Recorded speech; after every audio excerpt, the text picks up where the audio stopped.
ጤና ይስጥልን አድማጭ ተመልካቾቻችን እንደምን አላችሁ? የአማራ ብሮድካስት ሴንተር ኤቢሲ ቴሌቪዥን የዕለቱን የትኩረት 30 ፕሮግራም ከዚህ ሰዓት ጀምሮ ወደ እናንተ ማድረስ እንጀምራለን። እንዴት ነበረ ዊኬንዳችሁ? እንኳን አደረሳችሁ ለሊቀ መልአኩ ቅዱስ ገብርኤል በዓል እንደዚሁ በሰላም አደረሳችሁ ማለት ፈልጋለሁ። በዓሉን እያከበራችሁ ላላችሁም ላከበራችሁም እንደዚሁ መልካም በዓል እንዲሆንላችሁ ከወዲሁ እመኛለሁ። እንዴት አላችሁ? እንዴት ነበረ ዊኬንዳችሁ ማለት እንፈልጋለን።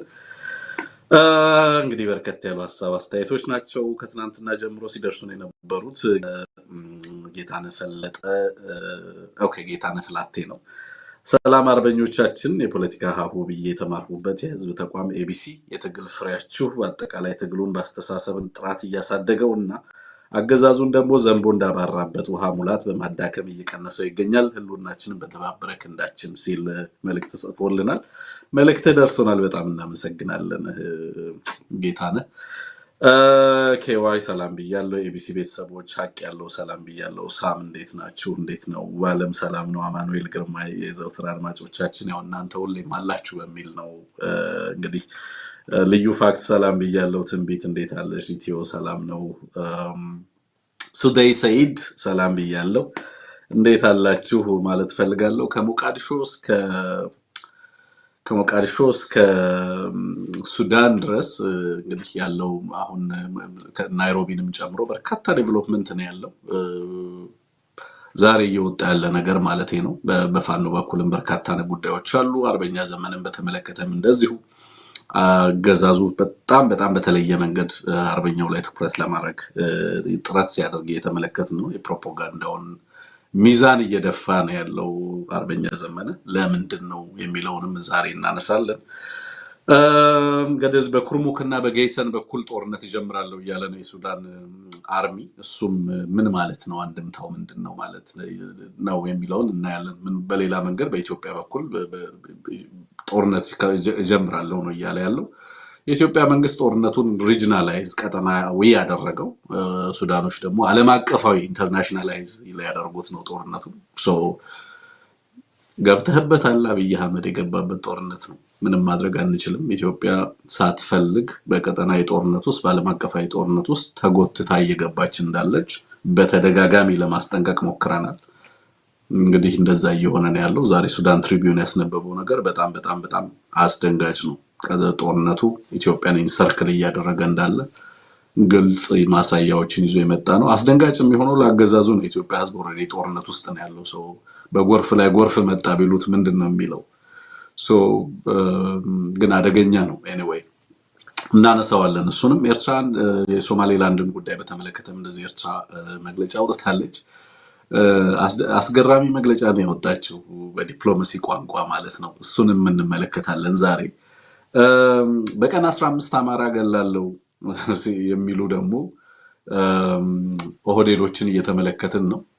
በቀን 15 አማራ እንገላለን እያሉ በአደባባይ ወጥተው የሚናገሩ ማለት ነው። እሱን ደግሞ እንግዲህ እናመጣለን። የሞራል ኢትዮጵያ ውስጥ የህግም የሞራልም ተጠያቂነት የሌለበት አንድን ህዝብ በማንነቱ ለማጥፋት ከፍተኛ ስራ የሚሰራበት እና መንግስታዊ መዋቅራዊ እና መንግስታዊ ድጋፍ ያለው ጥፋት እየተፈጸመ እንዳለ እናውቃለን አይደለም? እሱን እናሳያለን። እንግዲህ ዛሬ ለና አብዱ ሁሴን እሱን እናሳያቸዋለን። ኤኒዌይ እነሱ ግለሰቦች በሚናገሩት ጉዳይ ላይ ሐሳብና አስተያየት መስጠት አንፈልግም። ግን ደግሞ አንዳንድ የሚያነሷቸው ነገሮች ምላሽ ሊሰጥባቸው ይገባል ብዬ አስባለሁ። አርበኛ ዘመንም ከዛ አንፃር ምላሽ እንደሰጠባቸው መለከታለሁ። ትናንትናም ዛሬም የወጡ መልእክቶች አሉ በአርበኛው በኩል። እነሱን ወደ እናንተ እናደርሳለን። አንድምታቸውንም እንፈትሻለን፣ እንቃኛለን። በጣም በርከት ያለ ጉዳይ ነው፣ ግን በተወሰነ መንገድ አጠር ለማድረግ እንሞክራለን። የኤቢሲ ቤተሰቦች ድጋፎቻችሁ ተጠናክረው ቀጥለዋል። በጣም እናመሰግናለን። ሀሳብ አስተያየቶቻችሁ በጣም ክሪቲካል ናቸው። ትላንትና ሙሉ ቀን ሀሳብና አስተያየት ስንቀበል ነው የዋልነው። በጣም ሰፊ መልእክቶችን በኢትዮጵያ ስትልኩልን የነበሩት አስገራሚ መልእክቶችንም ተመልክቻለሁ። ካስገረሙኝ መልእክቶች ጥቂቶቹን ላንብብላችሁ። እንደዚህ ይላል። ማሊፍ ቀብሶን ፋኖ ናኖ አማራ ቆፋ ኬሰታ የሚል ነው። ማሊፍ ቀብሶን ፋኖ ናኖ አማራ ኬሰ ቆፋታ ሸዋ ቤክቱ ገሩ አሚን ኦል ሸዋ ይላል። መቃን ናኖ ቢራታ መሌ ያኒ ፊላልች ናኖ አማራ ጫላ ሸዋ ኬሰ ጅራ ነመደቤ ይላል። ይሄን እንግዲህ ሸዋ ላይ ላላችሁ ሰዎች በተለያየ አካባቢ ላላችሁ ምናልባት ከዛ አካባቢ የተላከ መልእክት እንደሚሆን ገምታለሁኝ። ወል በአማርኛ ለመልሰው ትርጉሙ ምንድነው? እንግዲህ ሸዋ ላይ የአማራ ትግል እስኪመጣ እየጠበቅን ነው በጉጉት ወጣ ካለ እኛም ትግሉን ለመቀበል ለመቀላቀል በቁርጥ በጉጉት እየጠበቅን ነው መልእክቱ። እና ለምንድነው ማይመጣልን ወደዚህ በጉጉት እኮ እየጠበቅን ነው የሚል ነው። በደንብ የምናውቀው ነው። በነገራችን ላይ ከአኮቦ እስከ ባሮ ከኦጋዴን እስከምን የአማራን ህዝብ ትግል በተስፋ የሚጠብቅ ቀጠናው ላይም በሀገር ውስጥም ያለው በርካታ ህዝብ ይሄንን ትግል በጉጉት በተስፋ እንደሚጠብቅ በእርግጠኝነት መናገር እችላለሁ። ምክንያቱም የሚደርሰኝ መልእክት የምናስተናግዳቸው አስተያየቶች በግልጽ እሱን ይነግሩኛል። እሱን ብቻ አይደለም በነገራችን ላይ እኔ መልእክቶች ስለሚላኩ ብቻ አይደለም የማውቀው።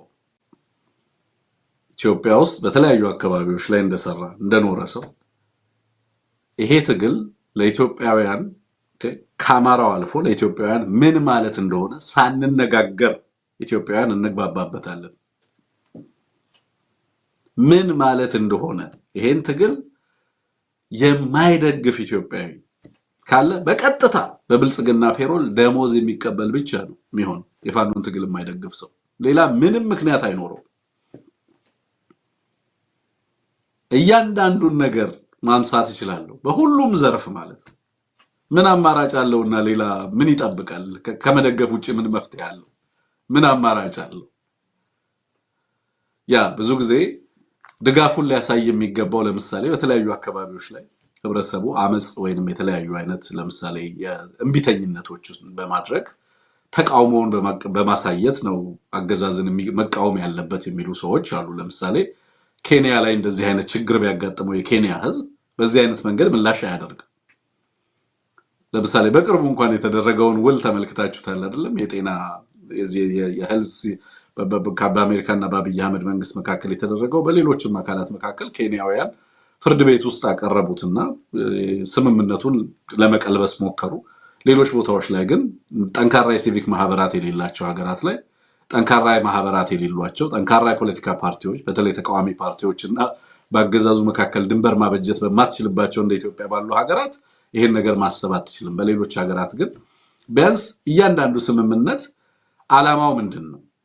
ግልጸኝነቱ ምን ያህል ነው? ምንድነው? በምን ጉዳይ ነው የተስማሙት የሚለውን የሚጠይቅ አካል አለ። ኢትዮጵያ ውስጥ ግን ጦርነትን የሚያህል ነገር በአማራ ክልል ላይ ሲታወጅ ይሄ ጦርነት ለምንድን ነው የታወጀው? ማን ያወጀው? ማን ነው ኃላፊነቱን የሚወስደው የሚለውን እንኳን የሚናገር የሚጠይቅ አንድ የፖለቲካ ተቃዋሚ ፓርቲ ተውና መንግስታዊ ተቋማትንም እንደዚሁ አታገኝም። ተቃዋሚ ፓርቲዎችንም የምትላቸውንም እንደዚሁ ቆጣንቆት እነሱንም አታገኝም ማለት ነው።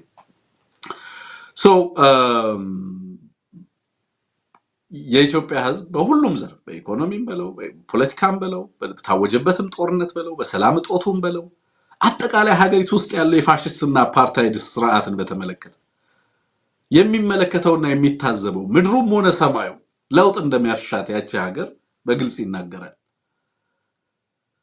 ለዚህ ለውጥ የተሻለ አማራጭ ሆኖ ሊመጣ የሚችለው ኃይል ደግሞ ምን አይነት ኃይል እንደሆነ ግልጽ ነው።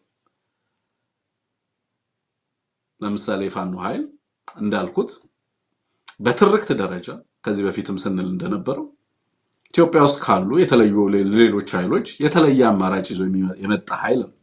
ለምሳሌ ፕሮክሲ አይደለም፣ በውጭ ሀገር የተነሳ ትግል አይደለም። ሁለተኛ በውጭ ሀገር ኃይሎች የሚደገፍ ትግል አይደለም። በኋላ መጣበታለሁ ባጫ ትላንትና ምን ሲል እንደነበረ ማለት ነው። እና ነጌታቸው በሚያነውሩት ቃል አልጠራውም እኔ እንግዲህ በስሙ ጠራዋለሁ።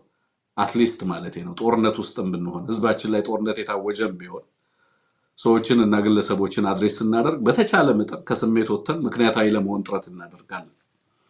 ትላንትና ሲናገር የነበረውን ነገር ተመልክቻለሁ። ሰዎች ልካችሁልኛል። እኔም ኖርማሊ አንዳንድ ሚዲያዎችን ሞኒተር ስለማደርግ አያቸዋለሁ እንደዚህ አይነት ነገሮች ሲመጡ። የአማራውን ትግልም አጠቃላይ ኢትዮጵያ ውስጥ እየተደረጉ ያሉ የትጥቅ ትግሎችን በምን መንገድ እንደቃኛቸው እሱንም ለማሰማት እኔም የራሴን ሪፍሌክሽን እና ሐሳብ ለመስጠት ጥረት አደርጋለሁ ማለት ነው። ኤኒዌይ ግን በአጠቃላይ ሀገሪቱ ውስጥ ካሉ ኃይሎች በተለየ መንገድ የአማራው ትግል ከሀገረ መንግስቱ ጋር ቅራኔ ውስጥ ያለ ትግል አይደለም። በሀገሪቱ ውስጥ ህዝባችን ፍጅት እያስተናገደን ቢሆን መፈናቀል እያስተናገደን ቢሆን ጦርነት ታውጆበት በሁሉም ቀጠና ላይ መውጣትና መግባት እጅግ ከባድ በሆነበት ሁኔታ ውስጥ ያለ ቢሆን እጅግ በጣም አስቸጋሪ በሚባል ፈተና ውስጥ ቢኖርም በየዕለቱ በድሮን የሚደበደብ ማህበረሰብ በየዕለቱ ተቋማቶቹ የሚወድሙበት ማህበረሰብ በየዕለቱ በድህነትና በተለያዩ መከራዎች ውስጥ የሚኖር ማህበረሰብ በሰላም እጦት የሚንገላታ ማህበረሰብ ያለ ቢሆንም በሚሊዮኖች የሚቆጠሩ ህፃናት ትምህርት ቤት የማይሄዱበት ክልል ቢሆንም ወጣቶች ምንም አይነት ሊትራሊ የስራ ዕድል የማይፈጠርበት አካባቢ ያለ ቢሆንም በሀገሪቱ ውስጥ በጣም በርካታ አይነት ኢኒኳሊቲ እንዲፈጠር ስርዓታዊ በሆነ መንገድ በቀጥታ የጥቃት ሰለባ የሆነ ማህበረሰብ ቢሆንም ይሄ ሁሉ ግፍ የሚያስተናግድ የሚዛትበት በትርክት የሚጠላ በየዕለቱ እንደ እንስሳት አድኖ የሚገደል ማህበረሰብ በአደባባይ ሰዎች ወጥተው በቀን 15 አማራዎችን እገላለሁ እያሉ የሚናገሩበት ሀገር እንደውም እንስማው እሱን ነገር በነገራችን ላይ ሰምተነው ብንመጣ ደስ ስለሚለኝ ነው እንደው ዝም ብዬ አይደለም የማወራው ማለት ነው ምን እያሉ እንደሚናገሩ በአደባባይ ምን ተብሎ እንደሚነገር እንድትሰሙት ስለመፈልግም ጭምር ነው ይሄ ዝም ብሎ ተራ ግለሰባዊ አባባል ወይ ማን ግለሰብ መቶ ቲክቶክ ላይ የሚለው እና በተወሰነ መንገድ ሁላችሁም ታዝባችሁ አይባልም ብላችሁ የምታልፉት ሊሆን ይችላል ግን ደግሞ ይሄ አስተሳሰብ እንደዛ አይደለም እኔ እንደዛ አይደለም የምመለከተው አንዴ እንስማውና ይሄንን ንግግር ከዛ በኋላ እንግዲህ ሙሉ ትርጉሙን ሙሉ መዋቅራዊ ትርጉሙን ለማሳየት ሙከራ አደርጋለሁ ወለጋ የት ነው ጉትና ይሄ ወለጋ ሙሉ ለሚገደለው ለሚራበው ህዝብ ተጠያቂና እናንተ ናችሁ ጥሩ አይደለም እንዴ አንተ አረ በጣም እንዴ አንተ በቀን ስንት ሰው ትገላላችሁ አማራ 10 አማራ ነው የምንገላለው 10 ጥሩ አይደለም እንዴ አንተ አረ በጣም እንዴ አንተ በቀን ስንት ሰው ትገላላችሁ አማራ 10 አማራ ነው የምንገላለው 15 16 አማራ ገላለሁ ኦኬ ታንክ ዩ አሁን ብዙዎቻችሁ እንግዲህ ይሄ የዚህ ያልተገራው ሚዲያ ፕላትፎርም ነው የቲክቶክ የሚባለው ፕላትፎርም ነው የብዙ ሞራል ስብራት የምትመለከቱበት ቀጠና እንደሆነ አውቃለሁ በጣም ብዙ ውድመት እያስከተለ ያለ በትውልድ በሀገር በስብዕናና በማህበረሰብ እሴት ላይ ከባድ ውድመት እያስከተለ በሌላም በኩል እንደዚሁ ጠንካራና ጠቃሚ ጎኖች እንዳሉ ታውቃለሁ ግን በጣም ከፍተኛ ከአውንታዊነት ይልቅ አሉታዊ ገጽታው የሚበዛ ፕላትፎርም እንደሆነ አውቃለሁ በተለይ በኢትዮጵያ ኮንቴክስት ማለት ነው በዚህ ፕላትፎርም ላይ ይሄ ነገር ሲነገር አሁን በኢትዮጵያ ውስጥ አውትሬጅ አይፈጥርም ማለት ከፍተኛ ቁጣ ከፍተኛ ህዝባዊ ንቅናቄን አይፈጥርም ይሄ ግለሰብ ተጠያቂ አይደረግምም አንዳንዶቻችሁ አይባልም ብላችሁ እዛው ኮሜንት አድርጋችሁ ነው የምታልፉት አይደል ሶ ይሄ እንደ አይዞሌትድ ኢንሲደንት ወይንም ተናጠላዊ ንግግር አድርጋችሁ ነው የምትወስዱት ልጁ የስብዕና ችግር ስላለበት እንደዚህ እንዳለ ነው የምትወስዱት ወይንም ባለጌ ያሳደገው ነው እንደዚህ ሊል የሚችለው ነው ብላችሁ የምትረዱት አይደል this is exactly ኢትዮጵያ ውስጥ ያለው ስርዓት አማራን በተመለከተ በየዕለቱ የሚያደርገውና የሚያስበው እና የሚናገረው ንግግር ይሄ ንግግር out of context የተወሰደ ተናጥላይ ትርጉም የምንሰጠው የግለሰብ ችግር ወይንም የግለሰብ ሳይኮሎጂካል ፕሮብለም አይደለም ፕሮብለሙ መዋቅራዊ ሆኖ ሶሲዮሎጂካል ማህበራዊ መሰረት ያለው የመንግስት አስተሳሰብ ነው ይሄ ልጅ ምንድነው የሚለው በቀን 16 አማራ ገላለሁ ነው የሚለው ከ10 እስከ 16 ገላለሁ ነው የሚለው ኦኬ የሰላሌን ህዝብ አንድ ፓስተር ነኝ የሚል ግለሰብ ወጥቶ በቀደም እዛ አካባቢ ላይ ብዙ መተት ይሰራል እያለ ሲናገር ሰምታችኋል በቤተ ክህነት በሃይማኖት ተቋማቶች ውስጥ ያለውን መዝረክረክ አውቀዋለሁ የሞራል መቆሸሽ አውቀዋለሁ ማለት ነው ምን ያህል አስከፊ ነገር በዛ ረገድ እንዳለ በእነዚህ ተቋማቶች ውስጥ ምን እየተደረገ እንዳለ የምታውቁት ነው ያን ማለቱ ግን ሰዎችን ማስቆጣቱ ተገቢ ምክንያቱም እሱ ስለሚያውቀው ማህበረሰብና እኛ ስለ ሰላሌ ህዝብ የምናውቀው የተለያየ የብዙ ጀግኖች መፍለቂያ ነው የሰላሌ ህዝብ ከአማራ ህዝብ ጋር ጠንካራ ማህበራዊ ትስስርና ውል ያለው ህዝብ ነው በጣም የተዋለደና የተጋባ ለዘመናት አብሮ የኖረ አብሮ የተዋደቀ ህዝብ ነው ዛሬ ጠላት መጥቶ በዚህ ህዝብና በአማራ ህዝብ መካከል ድንጋይና ድልድይ ለማቆም ቢሞክርም ህብረተሰቡ የአንድ ሳንቲም ሁለት ገጽታ ሆኖ ለዘመናት የኖረ ህዝብ ነው በዛ መንገድ ያ ፓስተር ነኝ የሚለው ግለሰብ መጥቶ ያንን ህዝብ ኦፍ ኮርስ ይቅርታ ጠይቋል ምን ያህል እንግዲህ እዛ ሀገር ይቅርታ አስተማሪ እንደሆነ አላውቅም ግን እኛም አውግዘናል ምክንያቱም ስለምን ተጠየፈው ነው አይደል ግን ከዛ ንግግር የከፋው ይሄ ንግግር በቀጥታ በአንድ ህዝብ ላይ ጄኖሳይድ ሲፈጸም እንደሚውልና የዚህን ግለሰብ አክቲቭ ሮል ይሄ ግለሰብ አማራን በመግደል ውስጥ ስላለው ሚና ነው ግለሰቡ በአደባባይ ወጥቶ የሚናገረው ለምን ደፈረ በዚህ ልክ ለመናገር ብዙዎቻችሁ ለምን ደፈረ ለምሳሌ አሁን ብዙዎቻችሁ ወይ ለአማራ ድሮም ስለሚገደል ኦኬ ችግር የለውም ስለዚህ በብልግና ደረጃ ይዘን እንለፈው ነው አይደል የምትሉት አክቹሊ ልጁ እየነገረን ያለው ስለ ጄኖሳይድ ነው አክቲቭሊ ስለሚካሄድ የዘር ፍጅት ነው ልጁ የሚያወራል 16 አማራ በቀን ገላለው ይላል ለምን ደፍሮ ወጣ መግደሉ እኮ አይደለም የሚገርመው የስናውቃለን እየገደሉ እንዳሉ ህዝባችን ያጠፉት እንዳሉ እናውቃለን በየለቱ ከወለጋ የሚደርሰኝ ድምጽ ጣርና የስቆቃ ድምጽ ነው የሚደርሰኝ የፍጅት ድምጽ ነው የሚደርሰኝ በየለቱ ያለ ምንም ማቋረጥ ማለት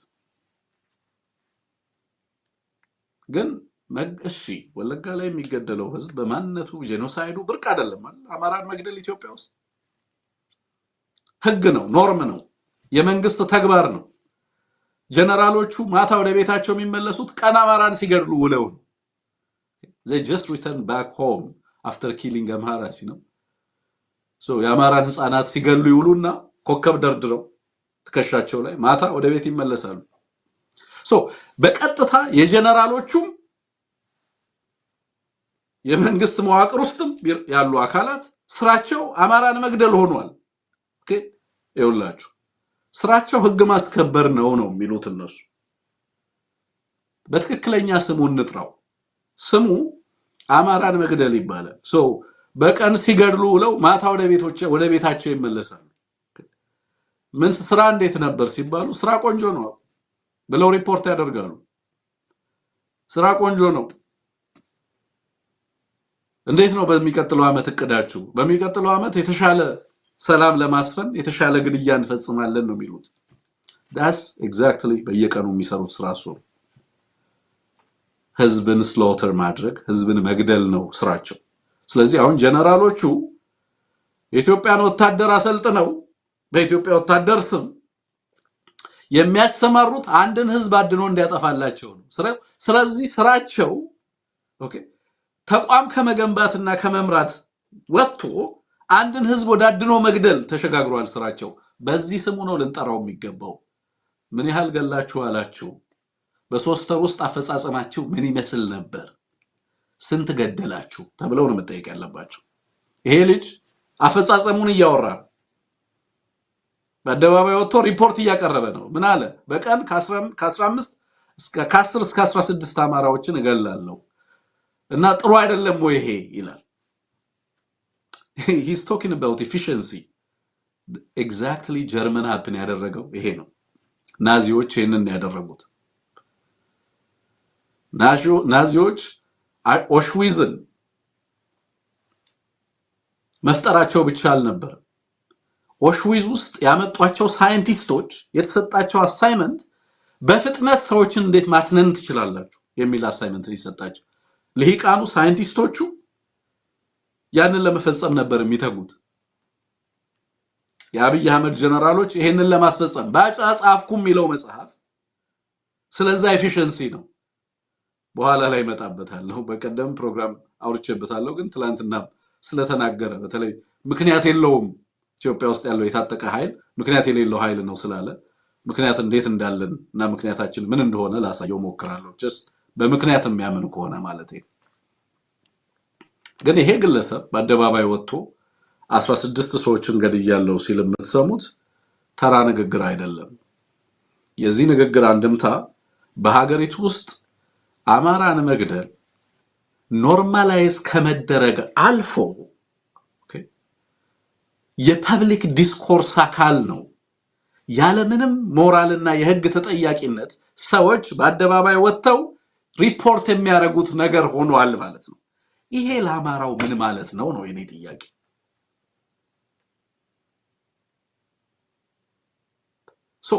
ይሄንን ጸያፍ ንግግር ተለማመደው ወይ ህዝባችን ይሄ አውትሬጅ ቁጣን ፈጥሮ የሃይማኖት አባቶች ሲያወግዙት የኦፒኒየን ሊደሮች ይሄ በማህበረሰብ ውስጥ እንግዲህ ኢንፍሉዌንሰር በሏቸው ተጽዕኖ ፈጣሪዎች በሏቸው የሐሳብ መሪዎች እና የሐሳብና በተለያየ መንገድ እንግዲህ ያሉ የሲቪክ ማህበራት የሰብአዊ መብት ተሟጋቾች ይሄንን ጉዳይ ሲያወግዙት ተመለከታላችሁ ወይ ነው ጥያቄው አትሰሙም በዛ ደረጃ ሲሰራ ላትሰሙ ትችላላችሁ ሲወገዝም አታዩም ለምንድን ነው የማይወገዘው ለምን በተለየ መንገድ አገዛዙ አንዳንድ ጉዳዮች ላይ በጣም ለምሳሌ ለትግራይ ላይ ለሚደረገው የሰብአዊ አቅርቦት ድጋፍ እሱን ለማስቆም በጣም ከፍተኛ ርብርብ ሲያደርግ ተመልክታችኋል አለባበስን በተመለከተ ምናምን ኦፌንሲቭ ነው አለባበሳቸው ቲክቶክ ሽልማት ላይ እንደዚህ አይነት የለበሱ ልጆች ነበሩ ይሄ ማህበረሰብን ሴት ይጎዳል ይላል ኦኬ እንዲህ አይነት ነገሮችን ደግሞ ኢንዶርስ ያደርጋል ይሄ የመንግስት አስተሳሰብና ፖሊሲ ይሄ ሽመልስ አብዲሳ የሚናገረው ንግግር ነው ይሄ ጀነራሎቹ በየለቱ የሚናገሩት ንግግር ነው ይሄ ነብይ አህመድ የሚናገሩት ንግግር ነው ይሄ ልጅ የገደለው ባዳን ነው ይሄ ልጅ ገደልኩ የሚለው 16 በቀን እስከ 10 እስከ 16 ገላለሁ የሚለው እነሱ በንግግራቸው ባዳ እያሉ የሚጠሩት ማህበረሰብ ባዳ በተናጠል ለታጠቁ ኃይሎች የተሰጠ ስያሜ አይደለም ትላንትና ተናግሬያለሁ ባዳ ኦርም አለጋ ማለት ጠላት ባዕድ ማለት ነው አማራን ነው ሪፈር የሚያደርገው በተደጋጋሚ ይሄንን የፖለቲካ ሊቃኑ ይጠቀሙታል በአዴን ብቻ ነው ራሱን የመስደቢያ ትርክት ራሱን የማውደቢያ ትርክት ቃል በቃል ከነ አብይ አማርኛ ተውሶ ራሱን ሳይዋረድና ሲሰድብ የሚውለው በአዴን መዋቅር ብቻ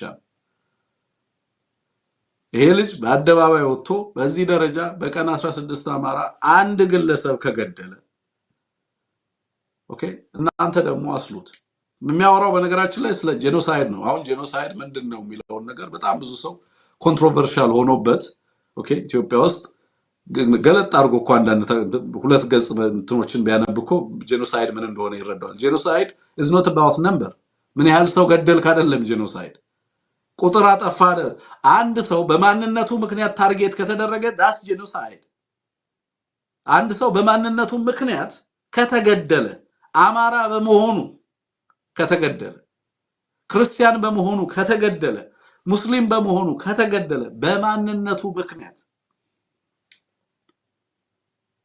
ታርጌትድ ከሆነ ህፃንንም እናትንም ነፍሰ ጡርንም አዛውንትንም ሳይለይ ከነቤቱ እያቃጠለ የሚገድል ከሆነ ሌላ ምን ኢንቴንሽን አለው ይሄንን ማህበረሰብ የማጥፋት ኢንቴንሽን አይደለም ኢንቴንቱ ምንድነው ፍላጎቱ ምንድነው ገፊው ምክንያት ምንድነው መግደልና ማጥፋት ነው ማንን ያንን ማህበረሰብ ያንን ማህበረሰብ ሲያጠፋ ያንን ማህበረሰብ የሚያገኝበት ቦታ ላይ ለምሳሌ ወለጋን በጣም አመቺ ያደረገው ኦኬ ከኮሙኒኬሽን ብላክ አውት አለ ተብሎ ሙሉ ለሙሉ ከዓለም እይታ የተሰወረ ቦታ ነው በሚል ነው ይሄንን ነገር ለማስፈጸም እየተጠቀመበት ያለው አገዛዙ በዋናነት ግን ይሄ ግድያ አይነቱ መጠኑና መልኩ ተቀየረ እንጂ በመካከለ አዲስ አበባ ላይ የሚደረግ ግድያ ነው ይሄ ግድያ ራሱ በጎንደር በባህር በጎንደር በጎጃም በሸዋና በወሎ ወይንም በሌሎችም አካባቢዎች አማራ ይገኝበታል በተባለ ሁሉ የሚፈጸምበት ሁኔታ እንዳለ ተመለከታላችሁ ማለት ነው መፈጸሙ ብቻ ሳይሆን በዚህ ደረጃ ደግሞ በአደባባይ በኩራት ይሄንን እያደረግን ነው የሚሉ ሰዎች በአደባባይ ወጥተው የሚናገሩት ነውር እንደሆነ ተመለከታላችሁ ማለት ነው አሁን በርደኑ ኃላፊነቱ የሚሆነው የሚገድለው አካል አይደለም የሚሆነው ማለት የሚገድለው አካል በዚህ ደረጃ እየወጣ አንድን ማህበረሰብ ለምን እንደሚያጠፋ እየተናገረ ካለ በተቃራኒው ይሄንን ለማስቆም ጥረት የሚያደርገው ማህበረሰብ ወይንም ይሄ ፍጅትና ግድያ የሚፈጸምበት ማህበረሰብ በምን ያህል ልክ አለርት ሆኖ በምን ያህል ልክ ራሱን ለመከላከል ከእንደዚህ አይነት ጥፋት ራሱን ለመከላከል ዝግጁ ነው ወይ የሚለው ጥያቄ ነው ብዙ ጊዜ ጥያቄ ሆኖ መነሳት ያለበት ብዬ ነው ማስበው። ብዙ ሰዎች ይሄንን ዲስሚስ የሚያደርጉ ሰዎች አሉ። አይ ይሄ ነገር እኮ ይሄ ግለሰብ የተናገረው እንጂ በተጨባጭ አማራ ላይ እንደዚህ አይነት ነገር እየሆነ አይደለም የሚሉ ሰዎች አሉ። አንዳንዶቹ ልማትና ለማለሃለን መስመንገድ ሰርተንልሃል እንደዚህ አድርገንልሃል ሲሉት እውነትም እየተደረገልኝ ነው ብሎ ዘመድ የሆነ የሚመስለው አለ። ከእንደዚህ አይነት ኢግኖራንስ ማህበረሰባችን መውጣት አለበት። በዋናነት የጥፋቱ ልክና አድማስ መደበቅ በማይቻልበት ደረጃ እኛ ብቻ አይደለንም የምንናገረው እነሱም መደበቅ በማይችሉበት ደረጃ ወጥተው በጭራሽ በአደባባይ ምን ያህል በቀን እንደሚገድሉ ሁላ እስከ መናገር ድረስ የደፈሩበት ነው። ይሄ በቀጥታ በመንግስት መዋቅር የሚሳለጥ ጥፋት እንደሆነ እንድትመለከቱት ያስችላል ብዬ ስላሰብኩኝ ይሄን ነገር ያቀረብኩላችሁ። በሌላ በኩል ቀደም እንዳልኩት ከዚህ ከባጫ ከጸረ ሽምቅ ውጊያ ጋር ተያይዞ የሰጣቸው አንዳንድ ቃለ መጠይቆች ነበሩና በዛ ቃለ መጠይቅ ላይ ያነሳቸው ነገሮች አሉ። ለምሳሌ በዋናነት ሲያነሳ የነበረው ነገር በጣም ያስገረመኝ ነገር የጸረ ሽምቅን በተመለከተ የኃይለ ሥላሴ ስርዓትም ይሁን የደርግ ስርዓት የተሻለ የጸረ ሽምቅ ስትራቴጂ ስላልነበራቸው ጸረ ሽምቅን ማሸነፍ እንዳልቻሉ ይገልጽና እሱ የተሻለ የጸረ ሽምቅ ማኑዋል ወይንም ደግሞ መጽሐፍ ለዓለም እንዳበረከተ በአፍሪካ ውስጥም ቀዳሚው እንደሆነ እነሱም በጣም አድቫንስድ የሆነ ዊዝደም በዚህ ረገድ በጣም የተሻለ የረቀቀ ዕውቀት እንዳላቸው ይናገራል። መታበይ ነው። ስለዚህ ባዶ ፕሮፓጋንዳና ቀረርቶ እንደሆነ ብንገነዘበው እሱ ግን በዛ ደረጃ ለማለት አላፈረም። የዚህ አገዛዝ ለየት የሚያደርገው ከሌሎቹ ቀደምት አገዛዞች ምንድነው? ባዶነቱንም ቢሆን ነውሩንም ቢሆን በአደባባይ ይናገራል። ምንም ስጋት የለበትም ያንን ሲናገር። ሳይሸማቀቅ ነው እንደዛ የሚለው። ሌሎች ስርዓቶችን ሲተች የጸረ ሽምቅ ውጊያ ሂደቶችን ኢትዮጵያ ውስጥ የነበረውን ምናምን ሲናገር ከሌሎች የወረሳቸው ነገሮች ከትናንት የወረሳቸው ነገሮች ሙሉ ለሙሉ ዲስሚስ ያደርግና ሁሉ ነገር በእነሱ እንደተጀመረ አድርገው ሊያቀርብ ይሞክራል። ይሄ ኖርማሊ የተጠናወታቸው የፖለቲካ አስተሳሰብ ነው። መሰረታዊ ችግሩ እሱ ነው። እያንዳንዱ ሐሳባቸውና አስተሳሰባቸው የኢትዮጵያን ስታብሊሽመንት በመቃረን ላይ የተመሰረተ ስለሆነ ይሄንን ቢናገር ምንም የሚገርመኝ ነገር አይደለም። ግን ኢትዮጵያን በተመለከተና ኢትዮጵያ ውስጥ የሚደረጉ የሽምቅ ውጊያዎችን በተመለከተ ግን አብዛኞቹን የሰጣቸው ምክንያቶች በተለይ በፊት የነበሩትን የሽምቅ ውጊያዎች በተመለከተ ያነሳቸው ነገሮች አሉ። አንዳንዶቹ ሀገሪቱ ውስጥ ጭቆና ስለነበረ የሚደረጉ የነበሩ ናቸው ይላል። በስልጣን ላይ የነበሩት ኃይሎች ደግሞ ለነዛ ይሰጧቸው የነበሩት ምላሾች ፖለቲካዊ ምላሾች በተለይ የህዝብን የትግል መሰረቶችና ጥያቄዎች በአግባቡ አድሬስ ማድረግ ስለማይችሉ እነዛ ነገሮች ተባብሰው ቀጥለው እንደውም አንዳንድ ኃይሎች አሸንፈው በትጥቅ ትግል ስልጣን የያዙበትን አግባብ ያነሳል። ፖለቲካዊ ትርጉም ነበራቸው። መነሻቸው ፖለቲካዊ ነው፣ ይዘታቸው ፖለቲካዊ ነው። ፖለቲካዊ መፍትሄ መስጠት ባለመቻሉ እነዛ ችግሮች ውጤት አምጥተው የሥርዓት ለውጥ በአገሪቱ ውስጥ እንዳስከተሉ በአንድ በኩል ይናገራል። በሌላ በኩል አሁን ላይ ያለውን ሁኔታ ደግሞ ሲጠቅስ አሁን ላይ ያሉ የትጥቅ ትግል የሚያደርጉ ኃይሎች አሁን ላይ ያሉ ኃይሎች ምንም ምክንያት የላቸውም ይላል። ግን ጸረ ሽምቅን የምታሸንፍበት ትልቁ ቱል ፖለቲካዊ መፍትሄ ነው ደግሞ ይላል። ለኔ ቅራኔው እዚህ ጋር ነው። ራሱ ከራሱ ጋር የሚጋጭበት መሰለኝ እና በዛ መንገድ ራሱ ያልተረዳው የሚመስለኝ አንዳንዴ የጻፉትንና አደባባይ ወጥተው የሚናገሩት ነገር እርስ በርሱ ስለሚጋጭም የሚቸገሩ ይመስለኛል። ጋዜጠኛውም እዛ ጋር ሲቸገር ተመልክቻለሁ። ጋዜጠኛው እሱ እንዲልለት የሚፈልገውና ሰውየው የሚለውም ነገር አንዳንዴ ሚስማች ሲያደርግ ተመልክቻለሁ። ለምሳሌ ጋዜጠኛው ከዚህ በፊት የተደረጉ ኤርትራም ያደረገቻቸው የነጻነት ትግሎች ሌሎችም ኃይሎች ኢትዮጵያ ውስጥ ያደረጉትን ተጋድሎ በተመለከተ ተጨባጭና ሳማኝ ምክንያት ነበራቸው ወይ ለመታገላቸው ወይስ ሐሰተኛ መሰረት ላይ ቆመው ነበር ይታገሉ የነበረው ሲለው ምክንያት ነበራቸው ብሎ ይመልሳል። ጋዜጠኛው የፈለገው ምክንያት አልነበረቸውም መክሰረቱ ሐሰተኛ ነው እንዲል ነው እሱ ግን ምክንያት ነበራቸው ብሎ ያንን በፊት የተደረጉ የጸረ ኢትዮጵያ ትግሎችንም የነጻነት ትግሎችንም በተመለከተ ትክክለኛ ምክንያት እንዳላቸው ይናገራል በአንድ በኩል ማለት ነው ጋዜጠኛው ግን እሱን የጠበቀው ምላሽ እንዳልሆነ ገነዘባለው እዛ ጋርና ይደነግጣል ጋዜጠኛው በዛ መንገድ አልነበረም አድሬስ እንዲደረግለት የፈለገው ኤኒዌይ ዛሬ የሚደረጉ ትግሎች ትናንት ከሚደረጉ ትግሎች ለየት ያደርጋቸዋል ብሎ ያቀረበው ምክንያት አሁን ላይ የሚደረጉ ትግሎች ምንም አይነት ፖለቲካዊ ምክንያት ያላቸው አለመሆናቸውንና ሀገሪቱ ውስጥም የመጣው ፖለቲካዊ ስርዓት ቅራኔዎችንና ችግሮችን በዲሞክራሲያዊ ስርዓት መንገድ ለመፍታት የሚያስችል ፖለቲካዊ ነባራዊ ሁኔታ የተቀየረ ፖለቲካዊ ነባራዊ ሁኔታና እውነት እንዳለ ይናገራል እዛለ ስለዚህ አሁን ዲሞክራሲ ሰፍኗል ነው የሚለው በሀገሪቱ ውስጥ ስለዚህ አሁን ሀገሪቱ ውስጥ የሚካሄዱ ትግሎች ሁሉ በአንድም በሌላም መንገድ ከውጪ በሚላኩ ኃይሎች በቀጥታ አጀንዳ ተይዘው ወይንም አጀንዳ ተሰጥቷቸው ሀገሪቱ ውስጥ የሚደረጉ ትግሎች እንደሆኑ ለማቅረብ ይሞክራል እንግዲህ ትልቁ ተቃርኖ ይሄ ነው የጸረ ሽምቅ ሲጽፍ መጽሐፉ ላይ ጻፍኩኝ የሚለው የጸረ ሽምቅ መነሻ ምክንያቱ ፖለቲካዊ ነው መፍትሄውም ፖለቲካዊ ነው የሚል ኮንክሉዥን መጽሐፉ ላይ ሰጥቷል ኢትዮጵያ ውስጥ ይመጣና ደግሞ የኢትዮጵያ ውስጥ ያሉ የጸረ ሽምቅ ትግሎች መስፋፋትና መጠናቸውም አይነታቸውም ይዘታቸውም መስፋፋት ምክንያቱ ፖለቲካዊ አይደለም መፍትሄውም ፖለቲካዊ አይደለም ጸረ ሽምቅ የማጥቃት እንቅስቃሴ ማድረግ ነው ብሎ ኮንክሉድ ያደርጋል ማለት ነው ተቃርኖ ነው አብዛኞቹ ቦታዎች ላይ ያሉ የጸረ ሽምቅ እውነቶች ትናንትም ዛሬም ያሉት ምክንያታቸው ፖለቲካዊ ነው በሌሎች ኃይሎች መደገፋቸው የተነሱበትን ምክንያት ፎልሲፋይ አያደርግም ነሊፋይ አያደርግም ቤትም ቦታ ላይ ያሉ ትግሎች የሽምቅ ትግሎች በተለይ ፕሮክሲስ ካልሆኑ ከሌላ ሀገር የሚነሱ ካልሆኑ ለምሳሌ በማዕድን ጠብ ምክንያት የትጥቅ ትግል የሚያደርጉ ኃይሎች አሉ ኮርፖሬሽኖች የሚደግፏቸው ማለት ነው በቀጥታ የማዕድን ስፍራን ለመቆጣጠር የሚደረግ ትግል አለ ሪሶርስ ቤዝድ የሆነ ኢንሰርጀንሲ በመሰረቱ የሚደገፉት በኮርፖሬቶች ነው እንደ ባለጌ ሀገራትም አሉ እንደዚህ ፓራያ ስቴት የምንላቸው እንደ አረብ ኤሚሬትስ አይነት ሀገራት በቀጥታ ከእንደዚህ አይነት አክተሮች ጋር የሚሰሩ ሀገራት አሉ ሌሎችም ኮርፖሬሽኖች አሉ በተለይ ማዕድን ዘርፍ ላይና የማዕድን ንግድ ላይ የተሰማሩ ኃይሎች አሉ የቀውስ ነጋዴዎች ብዙ ጊዜ እንደዚህ አይነት ኢንሰርጀንሲ በተለያየ ሀገር እንዲፈጠር ሊያደርጉ የሚችሉበት ሁኔታ አለ በኢትዮጵያ ውስጥ የተነሱ ይብዛም ይነስም ይክፋም ይልማም አብዛኞቹ የትጥቅ ትግሎች ግን ፖለቲካዊ ምክንያት ነበራቸው ግማሾቹም ያነሱት ፖለቲካዊ ምክንያት ከሌሎቹ ከሚያነሱት ፖለቲካዊ ምክንያት የተለያየ ሊሆን ይችላል በአይነትም በይዘትም የሚታገሉበት ዓላማም ሆነ ግብ ሊለያይ የሚችልበት አግባብ አለ አሁንም ይለያያል ግን ፖለቲካዊ ነው መነሻው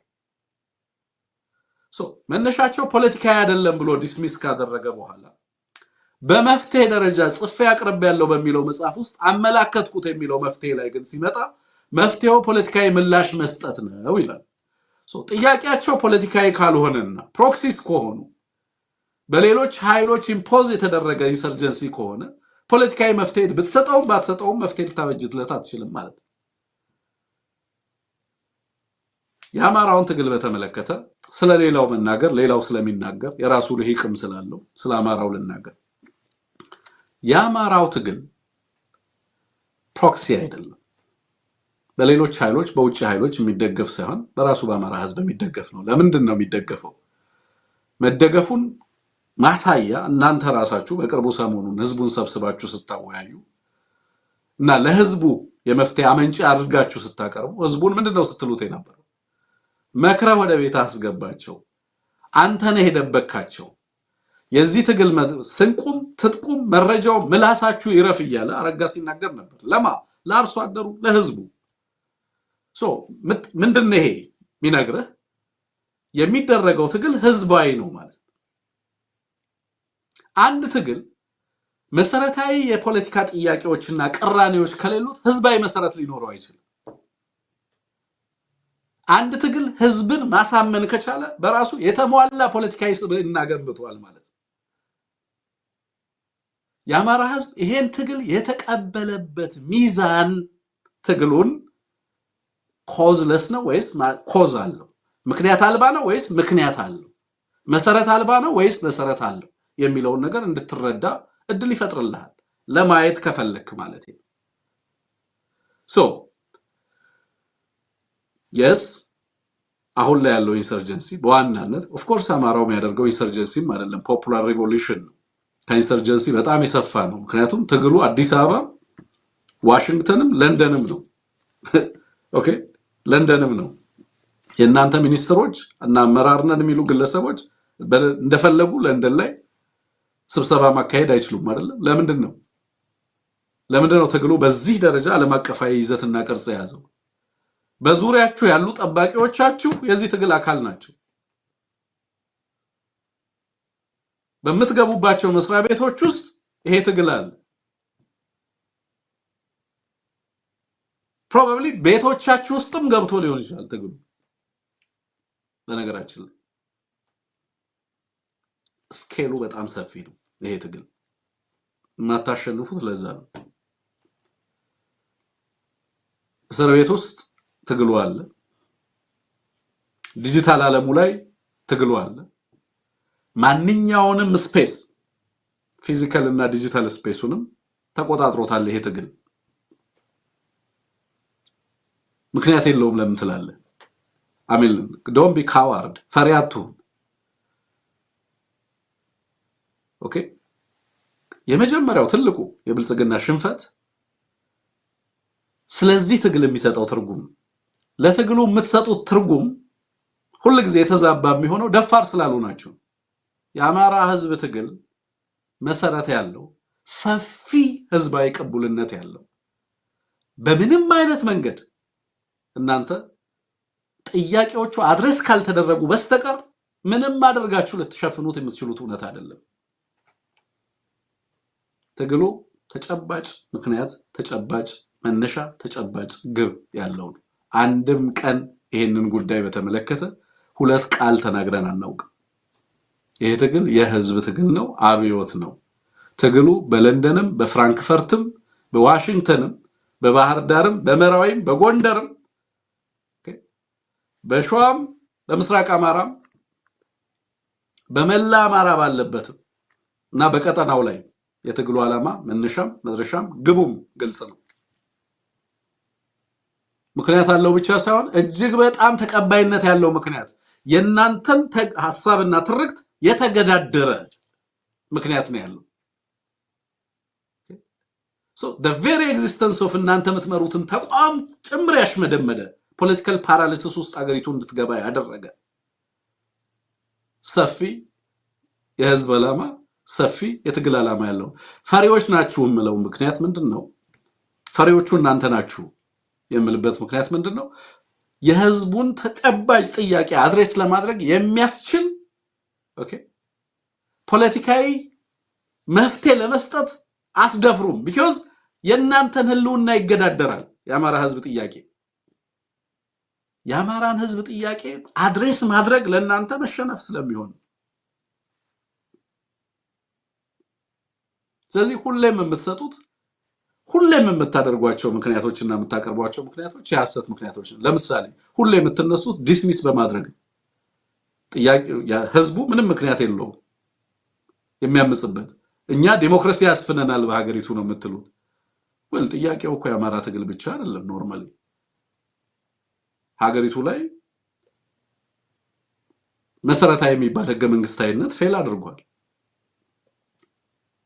መሰረታዊ የሚባል የመንግስት ቤዚክ የገቨርነንስ የስቴት ቪዚቢሊቲ እና ገቨርነንስ ኮላፕስ አድርጓል። የምትቆጣጠሩት አካባቢ እና የምታስተዳድሩት አካባቢ በጣም ውስን ነው። ከአማራ አልፎ በርካታ ኢንሰርጀንቶች በሀገሪቱ ውስጥ የትጥቅ ትግል አማራጭን እየተጠቀሙ ነው የመጡት። በየዕለቱ የምትፎክሩትና የምትሉት ፓራሚሊተሪ በማቋቋም ነው፣ ሚሊሻ በማቋቋም ነው። ሰው አንድ ሀገር ውስጥ ሚሊሻ ካቋቋምክ በኋላ እኮ ስቴቱ ፍራጃይል እንደሆነ ግልጽ ሆነ ማለት ነው። ምክንያቱም ባለው ሴኩሪቲ አፓራተስ ያለውን ሰላምና ደህንነት ማስፈን የማትችልበት፣ ሎ ኤንድ ኦርደር ማስፈን ህግና ስርዓትን ማስከበር የማይቻልበት፣ ከፍተኛ ቀውስ አለ ማለት እንዴ? ጋምቤላ ላይ ትላንትና ወዲያ አይደለም እንዴ ኢመርጀንሲ ያወጃችሁት? ስቴት ኦፍ ኢመርጀንሲ ዲክሌር እያደረጋችሁ በሁሉም ቦታ ላይ አስቸኳይ ጊዜ አዋጅ እያወጃችሁ አይደለም እንዴ 5 ዓመት የዘለቃችሁት አገሪቱን ለማስተዳደር ማለት ነው። በየትኛው መስፈርትን መዝነው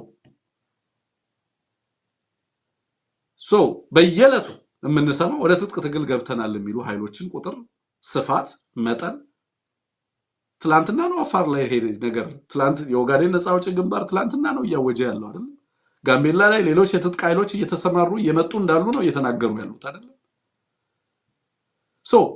መሰረታዊ የሆኑ ፖለቲካዊ ቅራኔዎችና የፖለቲካ አውዱ በየዕለቱ እየጠበበ በመምጣቱ ኢቭን እናካሄደዋለን በምትሉት የምክክር ኮሚሽኑ ይመራዋል በሚባለው ሂደት ውስጥ እናንተ ያበጃችኋቸው ለእናንተ ዓላማ ብቻ እንዲውሉ የተሰሩ ፓርቲዎች እኮ ምንም ሌላ ሚና የሌላቸው አገዛዙን ከማጀብ በቀር ሌላ ምንም አይነት ፖለቲካዊ ግብ የሌላቸው ድርጅቶች እንኳን በዚህ ሂደት ውስጥ የማይሳተፉ ድርጅቶች እንዳሉ እየሰማን ያለን እናንተው ከራሳችሁ ጋር በምትመክሩበት ኮሚሽን እንኳን ማለት ነው። በጣምማ ምክንያት አለ። ሰፊ የሆነ ፖለቲካዊ ቀውስ አለ ሀገሪቱ ውስጥ። ለምንድን ነው ከዛ ማትጀምሩት? ሰፊ የሆነ ኢኮኖሚክ ክራይሲስ አለ። በቂ ነው የኢኮኖሚ ቀውስ በነገራችን ላይ በጣም ከበቂ በላይ ነው። ሌላው ፍጅት አለ፣ የዘር ፍጅት አለ። በሃይማኖት ልንገርህ፣ ይሄው ሪፖርቶችን ተመልከት።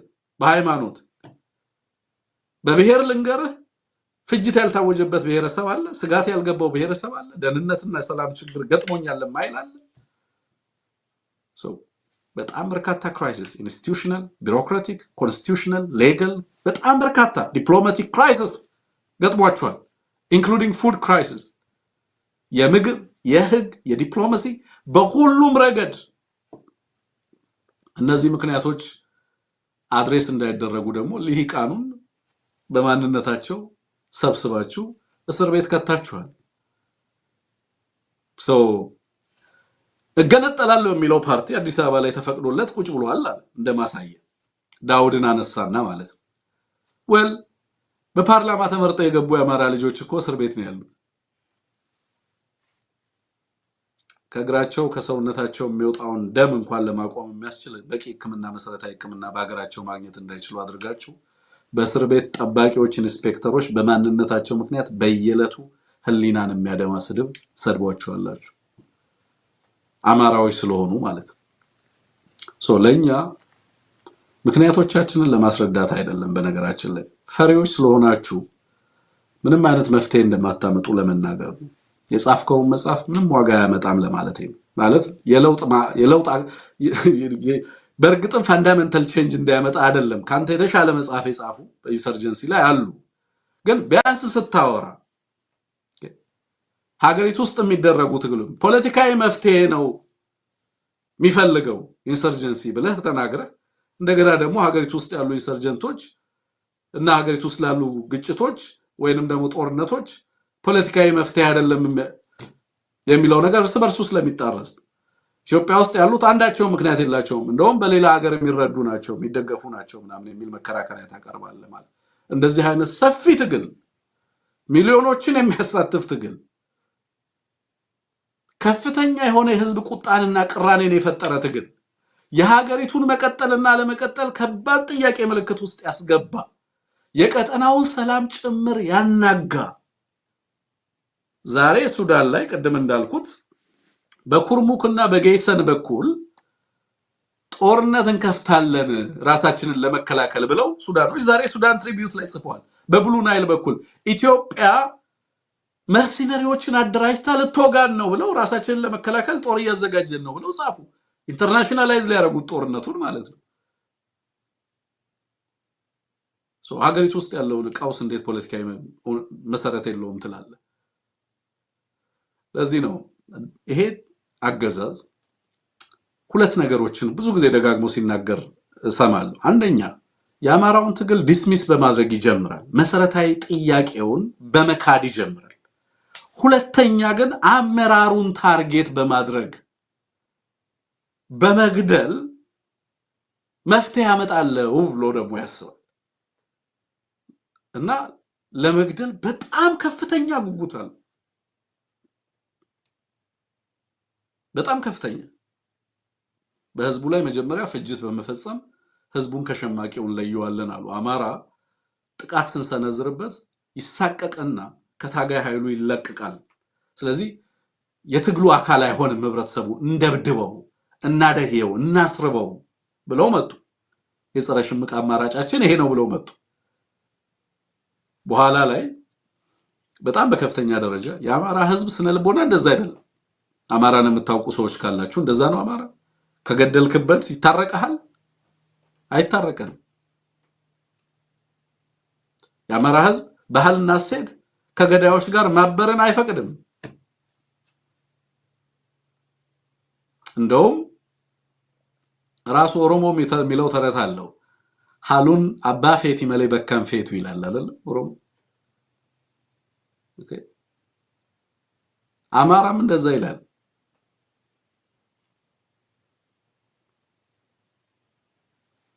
የጊዜ ጉዳይ ነው እንጂ ቤተሰቦቹን፣ ወገኑን፣ ህዝቡን የፈጀውን አይተውም። የአማራ ህዝብ ለህግ፣ ለፍትህ፣ ለፍርድ ያቀርባል።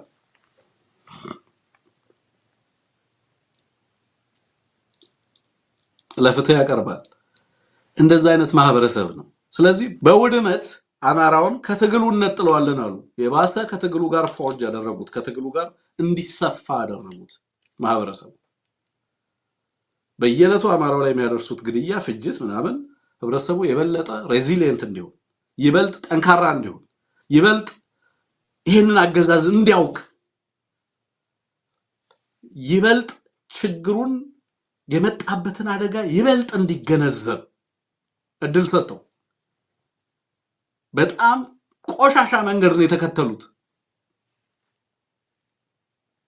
ተምረናል፣ ከኃይለ ሥላሴ ከደርግ የተሻለ ስርዓት አበጅተናል የሚሉት ኃይሎች በየትኛውም ዘመን ታይቶ የማይታወቅ ፍጅት በወገናቸውና በራሳቸው ህዝብ ላይ ኦፍ ኮርስ እነሱ የኛ አይሉም፣ አለጋ ነው የሚሉት፣ ጠላት ነው የሚሉት እነሱ አማራው የኛ ህዝብ በራሳቸው ላይ የምንለው እኛ ነን። ስቲል እነሱ የኛ ናቸው ብለን እኮ ነው እኛ እንደዚህ የምንለው አይደል? መንግስት የሆኑትም ኢትዮጵያውያን ናቸው በሚል ሐሳብ አማራው እንደዚህ አይነት አስተሳሰብ ስላለው እነሱ ግን ይሄንን ህዝብ የኛ አይሉትም። አማራውንም ትግራዊንም የኛ አይሉት። ባንዳና ባዳ ሲሉ ትላንት ተናግሬያለሁ። ባዳ የሚባለው አማራ ትግራይ ነው። ባንዳ የሚባለው ደግሞ ኦኤልኤ ነው። ማህበረሰቡን ነው ባዳ የሚሉት። ይሄ ቡድን ኦኬ በቀጥታ ይሄንን አይነት ፍጅት፣ ይሄንን አይነት ጥቃት በህዝብ ላይ እየፈጸመ የጸረ ሽምቅ ስልት ነው ብሎ መጣ። ህብረተሰቡ ይበልጥ ጠንካራ፣ ይበልጥ ሬዚስተንት እየሆነ መጣ። በኋላ ላይ ይሄ ነገር ይበልጥ ከቁጥጥራቸው ውጪ እየወጣ ሲሄድ ደግሞ መፍትሄው ፖለቲካዊ ነው ብለው መጡ። ኦኬ መፍትሄው ፖለቲካዊ ነው ብለው ሲመጡ ይዘው የመጡት ፖለቲካዊ መፍትሄ የአማራውን ህዝብ ሊያታልልን ይችላል የሚሉትን በአንደኛ ናሽናል ናሬቲቭ ይዘን እንምጣ። ለምሳሌ የአማራው ጦርነት እያለ ስለሌላ ጦርነት እናወራ። የኛ ፕራዮሪቲ መነሻችንም መድረሻችንም የአማራ ጦርነት ነው። ሁሉንም እዛ አማራ ውስጥ እናስገባለን። ግን ደግሞ ስለሌላ ጦርነት እናወራ። ወደብ እናመጣልሃለን እንበለው። የህብረተሰቡን ስነ ልቦና እንሸርሽረው። ይህ አገዛዝ ለሀገር የቆመ እንዲመስለው እናድርገው ብለው መጡ። አንደኛው ስትራቴጂ በትርክት ደረጃ የጦርነቱን መሰረት መቀየር ነው። ስለዚህ በዚህ ሂደት ሁሉ አማራ ውስጥ ስለሚደረገው ጦርነት ሳይሆን ስለቀጣዩ ጦርነት ትርክት መስራት ጀመሩ። ለምንድነው አማራ ውስጥ የምትገሉት የምትሏቸውን ስትመልሱ አሰብ የሚል ዘፈን ሲዘፍን ተሰማዋል። እኛ እየጠየቅን ያለነው እኮ ስለ አሰብ አይደለም። አማራውን ለምንድነው የምትገሉት ነው የኛ ጥያቄ። የነሱስ ምላሽ አሰብን ልናስመልስ ነው። ይሲ ማህበረሰቡን ዲፍሌክት ታደርገዋለህ ከዚህኛው ጦርነት አውጥተን የኢትዮጵያ ህዝብ ወታደር በኃይል ሲመለምሉ ለአማራ ነው እንዳይል፣ ለአሰብ ነው እንዲል ለአሰብ ነው እንዴ ስለዚህ አሰብ እያልክ እዛ ትፈጃለህ በረሃብ በበሽታ በድሮን በቻልከው መጠን ሁሉ ትፈጃለህ አንዳንድ አካባቢ ላይ ደግሞ ህዝባዊ ውይይት ታስመስላለህ ህዝባዊ ውይይት እያደረክ እንደሆነ ምክንያቱም ያንን የምታደርገውን ኢቪል የምትሰራውን ግድያና ፍጅት እኔ ህዝባዊ ውይይት እያረኩ ነው ለሰላም ቆራጥና ትጉ ነኝ ብለህ ትመጣለህ ይሄም እሱም ሌላኛው አማራጭ ነው ይዘውት የመጡት ሶስተኛው ደግሞ ትግሉን ማኮልሸትና መጥለፍ ነው የምታኮላሸው ቢያንስ በትርክት ደረጃ ትግሉን የሰላም ስምምነት አድርጋለሁ የሰላም ስምምነት ሂደት አካሉ ደግሞ ዓለም አቀፍም ሀገር አቀፍም ቀጠናዊም ድርጅቶች በተገኙበት የሰላም ስምምነት አድርጋለሁ የሚል ዲሰፕሽኑ ኢትዮጵያውያንንም የራሳቸውንም ካድሬ እና ዓለም አቀፉንም ማህበረሰብ ዲሲቭ በማድረግ የአማራው ትግል ኦሬዲ ከአማራው ኃይል ጋር ችግሩን ቋጭተናል የሚል ጄኒውን አይደለም ምላሹ ሰውም የለም ይደራደር ከማንም ጋር አልተፈራረሙም ኤክሰፕት ዛት ጋር የምታውቁት ሰው ግን ያንን ከአማራው ኃይል ጋር ከዚህ ሰፊ ትግል ጋር የተደረገ ስምምነት አካል አድርገ ታቀርበዋለህ ማለት ጄኒውን አይደለም ይሄንን እያደረጉ ኢን ዘ ሚን ታይም ደግሞ የአማራ አመራሮች ናቸው የሚሏቸው ቁልፍ አመራሮች ደግሞ በስነ ልቦናም በተለያየ መንገድ ካራክተራቸውን አሳስኔት ማድረግ ፕላስ ደግሞ ቢችሉ በአካል እንደዚሁ እነዚህ ሰዎች እንዲጠፉ ማድረግ ብዙ ጊዜ ሲናገሩ ሰምታችሁ ከሆነ ይጠፋሉ ነው የሚሉት ይጠፋሉ ነው የሚሉት ምክንያቱም ባለፈው እንዳልኳችሁ ነው ይሄ ኮግኒቲቭ ባያዝ እረፍት የሚነሳቸው አእምሯቸው ይሄ ነው መጥፋት አለበት ነው እንጂ ያማራው አታጋይም መሪም መጥቶ በሆነ ቦታ ላይ ከነሱ ጋር እኩል የመብት ባለቤት ሆኖ በህግ ፊት ስለ ወገኑና ስለ ህዝቡ የሚታገላቸው በሀገሪቱ ውስጥ ስርዓታዊ ለውጥ እንዲመጣ የሚያደርግ ፖለቲካዊ ለውጥ እንዲመጣ የሚያደርግ ኢኮኖሚያዊ ለውጥ እንዲመጣ ስለ ወገኑ የሚቆረቆር ኃይል ከጎናቸው እንዲኖር አይፈልጉም ምክንያቱም የሀገር ባለቤት እነሱ ናቸው ሌላኛው መጥፋት ያለበት ኃይል ነው ግማሹን ወደ እስር ቤት ያግዙታል ግማሹን በህይወት እንዳይኖር ያደርጉታል ማጥፋት ነው ፍላጎታቸው ኢሬዝ ማድረግ ነው ፍላጎታቸው ማህበረሰባችን መሪ እንዳይኖረው ማድረግ ሊደርለስ የሆነ ሞብ ያልተደራጀ መሪ የሌለው ዝም ብሎ በመንጋነት ብቻ ሲቆጭ የሚኖር ማህበረሰብ ላለፉት 40 ዓመታት አማራውን ያደረጉት እንደዛ ነው በነገራችን ላይ ጥፋቱን ያውቃል የደረሰበትን አደጋ ያውቃል ችግሩን ያውቃል የችግሩን ስፋት ያውቃል የሞትና የምናምን ሰለባ ነው ሀብቱ ተነጥቋል ንብረቱ ተነጥቋል በንግድ ውስጥ የለም በፖለቲካ እንቅስቃሴ ውስጥ የለም በሀገር ውስጥ መናኛ አድርገውታል ግን ይሄ ሁሉ የሆነው መሪ አልባ አድርገውት ነው አንድ ሰው ብቅ ሲል እሱን ታርጌት አድርገህ ትመታለህ አንድ ተቋም ሲያቋቁሙ ያንን ተቋም ታፈርሳለህ የአማራ ተቋም አይኖርም የአማራ ሚዲያ የለም የአማራ ምልክት የለም የአማራ መሪ የለም ተቋም መሰብሰብ አቃታቸው ድርጅት መፍጠር አይችሉም እንደዚህ አይነት ማህበረሰብ እንዲሆን ታደርጋለህ በራሱ ላይ ተስፋ የቆረጠ ማህበረሰብ እንዲፈጠር በራሱ ላይ ተስፋ የቆረጠ ማህበረሰብ እንዲሆን ማድረግ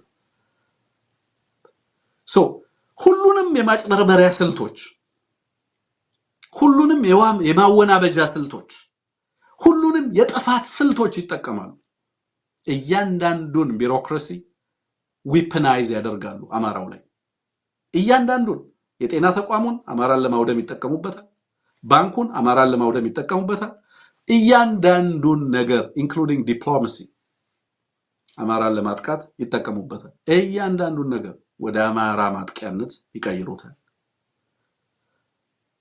ይቀይሩታል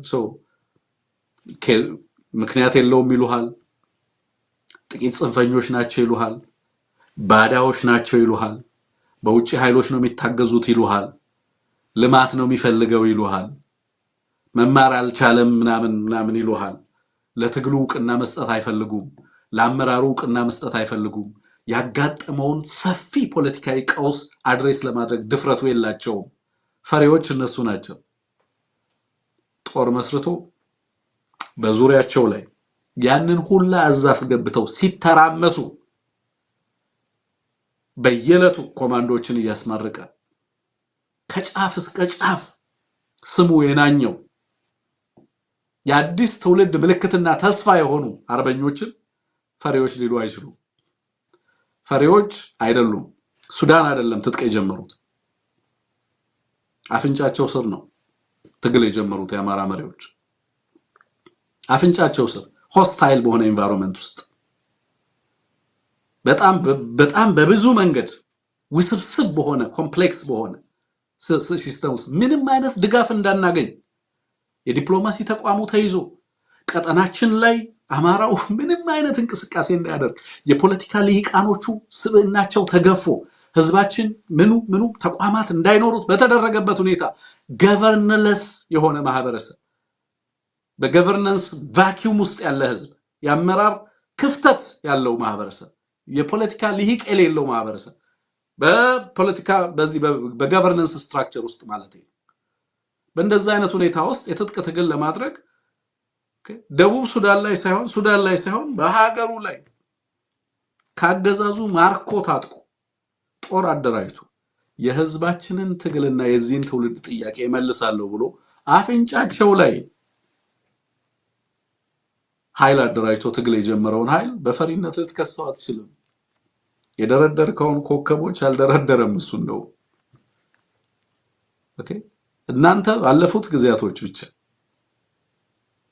የደሃ ልጆችንና የአርሶ አደር ልጆችን ከኢትዮጵያውያን ነጥቃችሁ በጦርነት ማግዳችሁ ያስጨረሳችሁ ትውልድ ብቻ እድሜ ልካችሁን ተጠያቂ እንድትሆኑ ያደርጋችኋል። ያንን ሁላ ኮከብ ደርድራችሁ ማለት ነው። አንድም ቀን የውጋ ሜዳ ላይ ታይታችሁ አታውቁ።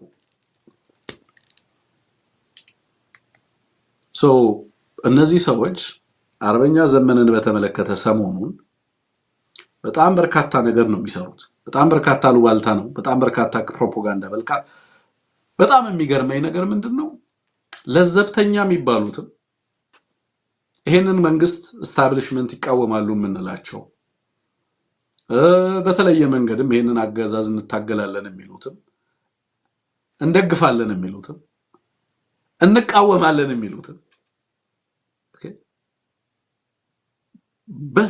በተወሰኑ የአማራ አመራሮች ላይ ተመሳሳይ ነገር ተመሳሳይ አቋም ሲይዙ ትመለከታላችሁ።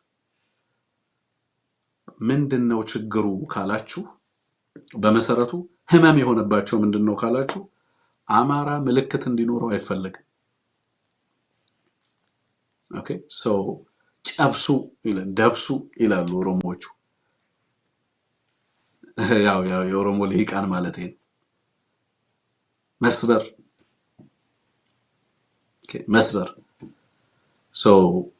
አሁን የሚሰበር ትውልድ ነው ወይ ነው ጥያቄ። አሁን እና እኔ ደስ የሚለኝ የዚህ እንኳንም በዚህ ትውልድ እና የዚህ ትውልድ አካል ሆንኩኝ የምለው ለዚህ የሚሰበር ትውልድ ነው ወይ ጥያቄ። ሰዎች ስለፈለጉ የሚሰብሩት ትውልድ ነው ወይ? ስሙን ሊያጠፉት ስለፈለጉ ስሜ ጠፋ ብሎ ሚርበተበት የሚጨነቅ ትውልድ ነው ወይ ትውልድ?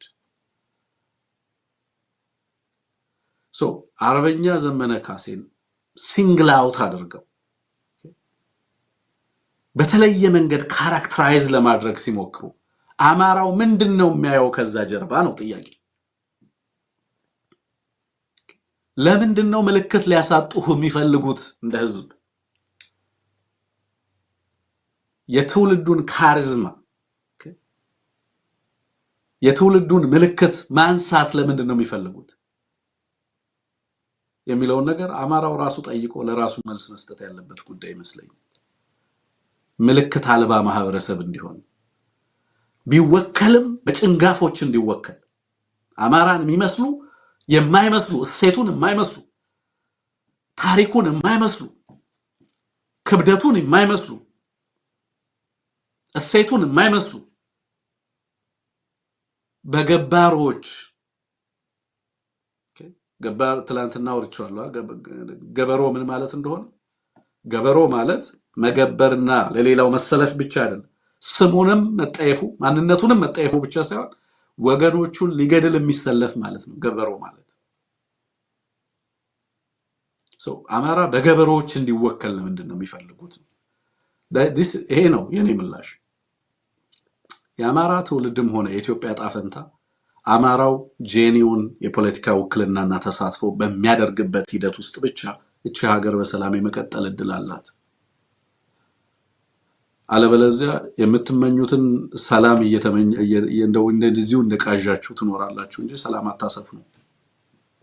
የአማራን ምልክቶች ልታጠፉ የምትችሉበት ዘመን አይደለም። እያንዳንዱ ዕለት እያንዳንዱ ባትል በሺዎች የሚቆጠሩ ጀግኖችን እየፈጠረ ነው። እያንዳንዱ ዕለት በሺዎች የሚቆጠሩ የአማራ መሪዎችን እየፈጠረ ነው ያለው። እያንዳንዱ ቀን እያንዳንዱ ዓመት አይደል፣ እያንዳንዱ ቀን አሁን ስለ አማራ መታሰር ብርቅ ጌጥ ነው ለአማራ ልጆች። ስለ አማራ መቁሰል መድማት ለአማራ ልጆች ጌጥ ነው። ስለ አማራ መስራት እድል ነው። ኦኬ እድል ነው። በጣም በጣም ትልቅ እድል ነው ያንን ማግኘት ማለት ነው። አማራን ለማገልገል መታደል መመረጥ ነው። ለምን? ሌሎችን ለማጥፋት የሚዘምት ማህበረሰብ አይደለም። ፍትሃዊ ኮዝ ያለው ህዝብ ነው። ስለ ሀገር አንድነት፣ ስለ ህዝቦቹ ጣፈንታ፣ ስለ ህዝቦች የጋራ ጣፈንታ የሚጨነቅ ስለ ሀገሩ ትልቅነት ሁሌም የሚተጋ ህዝብ ነው። የሚያጠፉትን ግን አይፈቅድም። ይታገላቸዋል፣ ያሸንፋቸዋል። ጥያቄ ምልክቶች ላይ ርብርብ ለማድረግ ደውለንለት ነበረ ለዘመነ ይላሉ። ኦኬ አይ ቲንክ ደደቦች አይደለንም። ኦኬ 21ኛው ክፍለ ዘመን ላይ ነው ያለነው። እናንተ ሄዳችሁበት ትምህርት ቤት ሄደናል። ቢያንስ እንደሌሎቹ በጣም ስመገናና የሆኑ የአውሮፓና የአሜሪካ ዩኒቨርሲቲዎች ውስጥ አልሄድንም ይሆናል። ኦኬ ግን እናንተ ያገኛችሁትን መሰረታዊ ትምህርት አግኝተናል።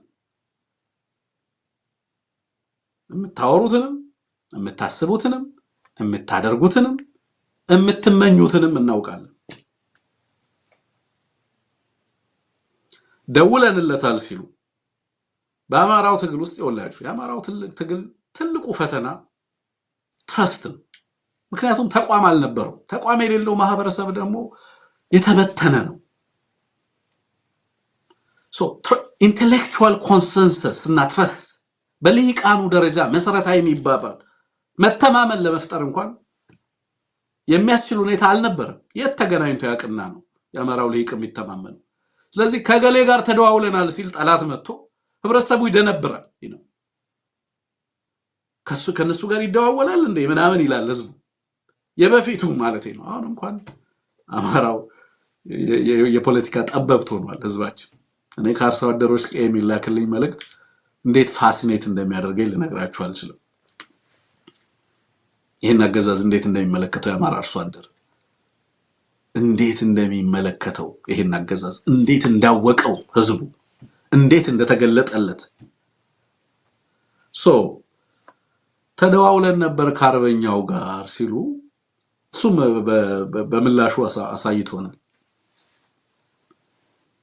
በመካከላቸው እንግዲህ የአማራው አንድነት ከመጣ ይኸውላችሁ የአማራው አንድነት በራሱ ኤክስፕሎሲቭ ነው አገዛዙ ብሎ የሚያስበው አንድነቱ በራሱ an end by itself ላገዛዙ የአማራው አንድነት በራሱ ፋንዳሜንታሊ የትግሉን ደረጃ የሆነ ሌቭል ላይ ያመጣዋል ነው ያገዛዙ ስጋት። ይሄ ነው ናይትሜር። ይሄ ነው ለኔ በቀን ከ500 በላይ መልእክቶች ይላኩልናል ተመሳሳይ ይዘት ያላቸው። የትግሉ ጸርነንትና ናቸው እነንትናን ደብድቡልን ተብሎ በሚዲያ ይላክልናል። ከ500 በላይ ሶርሳቸው ማን ነው? አንድ አይነት ተቋም። ምን እንዳይፈጠር ነው? የአማራ ልጆች እንዳይነጋገሩ፣ እንዳይገናኙ፣ የገጠማቸውን ፈተና በጋራ አድሬስ እንዳያደርጉና የሚፈለገውን አይነት ተቋም እንዳያዋልዱ ይፈለጋል። ስለዚህ ያንን በማዘግየት ጦሩ ፍራስትሬት እንዲያደርግ አንድነቱ ለምንድነው የማይመጣው ብሎ አመራሩ ላይ እንዲነሳ ለማድረግ ይፈለጋል። So the more you take time ይሄንን ነገር ለመስራት በተቸገርክ ቁጥር አገዛዙ ማህበረሰቡን ፓኒክ ውስጥ ለመክተት ለፕሮፓጋንዳ ይጠቅመኛል ይላል። ስለዚህ ማዘግየት ነው። ለማዘግየት ደግሞ ግለሰቦችን እዛው ትግል ውስጥ ያሉ ግለሰቦችን ምናልባት ልትጠቀም ትችላለህ። አንዳንድ ግለሰቦች ሆም ብለው ዲሌይ በማድረግ አንድነቱን እና አንድነት ሂደቱን የራሳቸውን ሚና ሊወጡ ይችላል። በቀጥታ ተባባሪ ይመስልሃል፣ ግን ዲሌይ እንዲያደርግ አንድነቱና አንድነት ሂደቱ የራሱን ሚና እንዲጫወት ሊያደርግ ይችላል። ሶ አለመተማመን በመካከላቸው እንዲኖር ደግሞ ሌላኛው የምትሰራው ስራ ወጥተህ ከገሌ ጋር እኮ ተደዋውለን ነበረ ያው በኤአይም በምንም ድምጽ እንትን እያልክ ገሌን እኮ እያናገርነው ነው ምናምን ብለህ እንደዛ አይነት ነገር ትሰራለህ። ስለዚህ አንድነቱ እንዲፈጠር ወይንም እንዳይፈጠር እርስ በርስ አለመተማመን እንዲኖር ለማድረግ ይሰራል ማለት ነው በዋናነት። ሶ በጣም ቀሽም ሎጂክ ነው በጣም ተራ ነው፣ ግን ደግሞ ያው ለነሱ ውጤት ያመጣልናል ብለው ያስባሉ ማለት ነው። በተለየ በረቀቀ መንገድ የሚሰራ ታዬ ደንዳ ከተናገራቸው ነገሮች የወሰድኩት አንድ መልእክት አለ። በጣም ክሪቲካል የሆነ መልእክት ወስጃለሁ። አማራውን በተመለከተ ምናምን የተናገረውን ነገር ሰርተንበታል፣ እሱን አይደለም። ይሄን አገዛዝ በተመለከተ የተናገረው በጣም ቁልፍ ነገር፣ ይሄ አገዛዝ is not as smart as you guys think። ህዝቡ እንደሚያስበው አይነት አገዛዝ አይደለም። ይሄ አገዛዝ የመጨረሻ ዝርክርክ፣ የመጨረሻ ደካማ፣ የመጨረሻ ማልፋንክሽን የሚያደርግ አገዛዝ ነው። በጣም ደካማ ነው፣ ዊክ ነው። ተቋማቶቹ ደካሞች ናቸው። ኢንስቲትዩሽናል ሊደርሺፑ ደካማ ነው። ቢሮክራሲው ደካማ ነው። ፋንክሽናል የሆነ ምንም ነገር የለው። የኢኮኖሚ ስርዓቱን ተመልከቱት። የተቋማቶቹን አቅም መዝኑ፣ የዲፕሎማሲ አቅሙን መዝኑ፣ እያንዳንዱን ነገሩን መዝኑ። በየዕለቱ እያንዳንዷ ቀን የህልውና ትግል የሆነችበት አገዛዝ ነው። ሚኒንግ ሪጅም ሰርቫይቫል የየዕለቱ የሞዲ መምጣት ለሁለት ቀን ጊዜ ይሰጠናል ለሚል አገዛዝ የሞዲ መምጣት ለሁለት ቀን ጊዜ ይሰጠናል። እሱ ስናስተናግድ ህዝቡ ሰልፍ አይወጣም ቢያንስ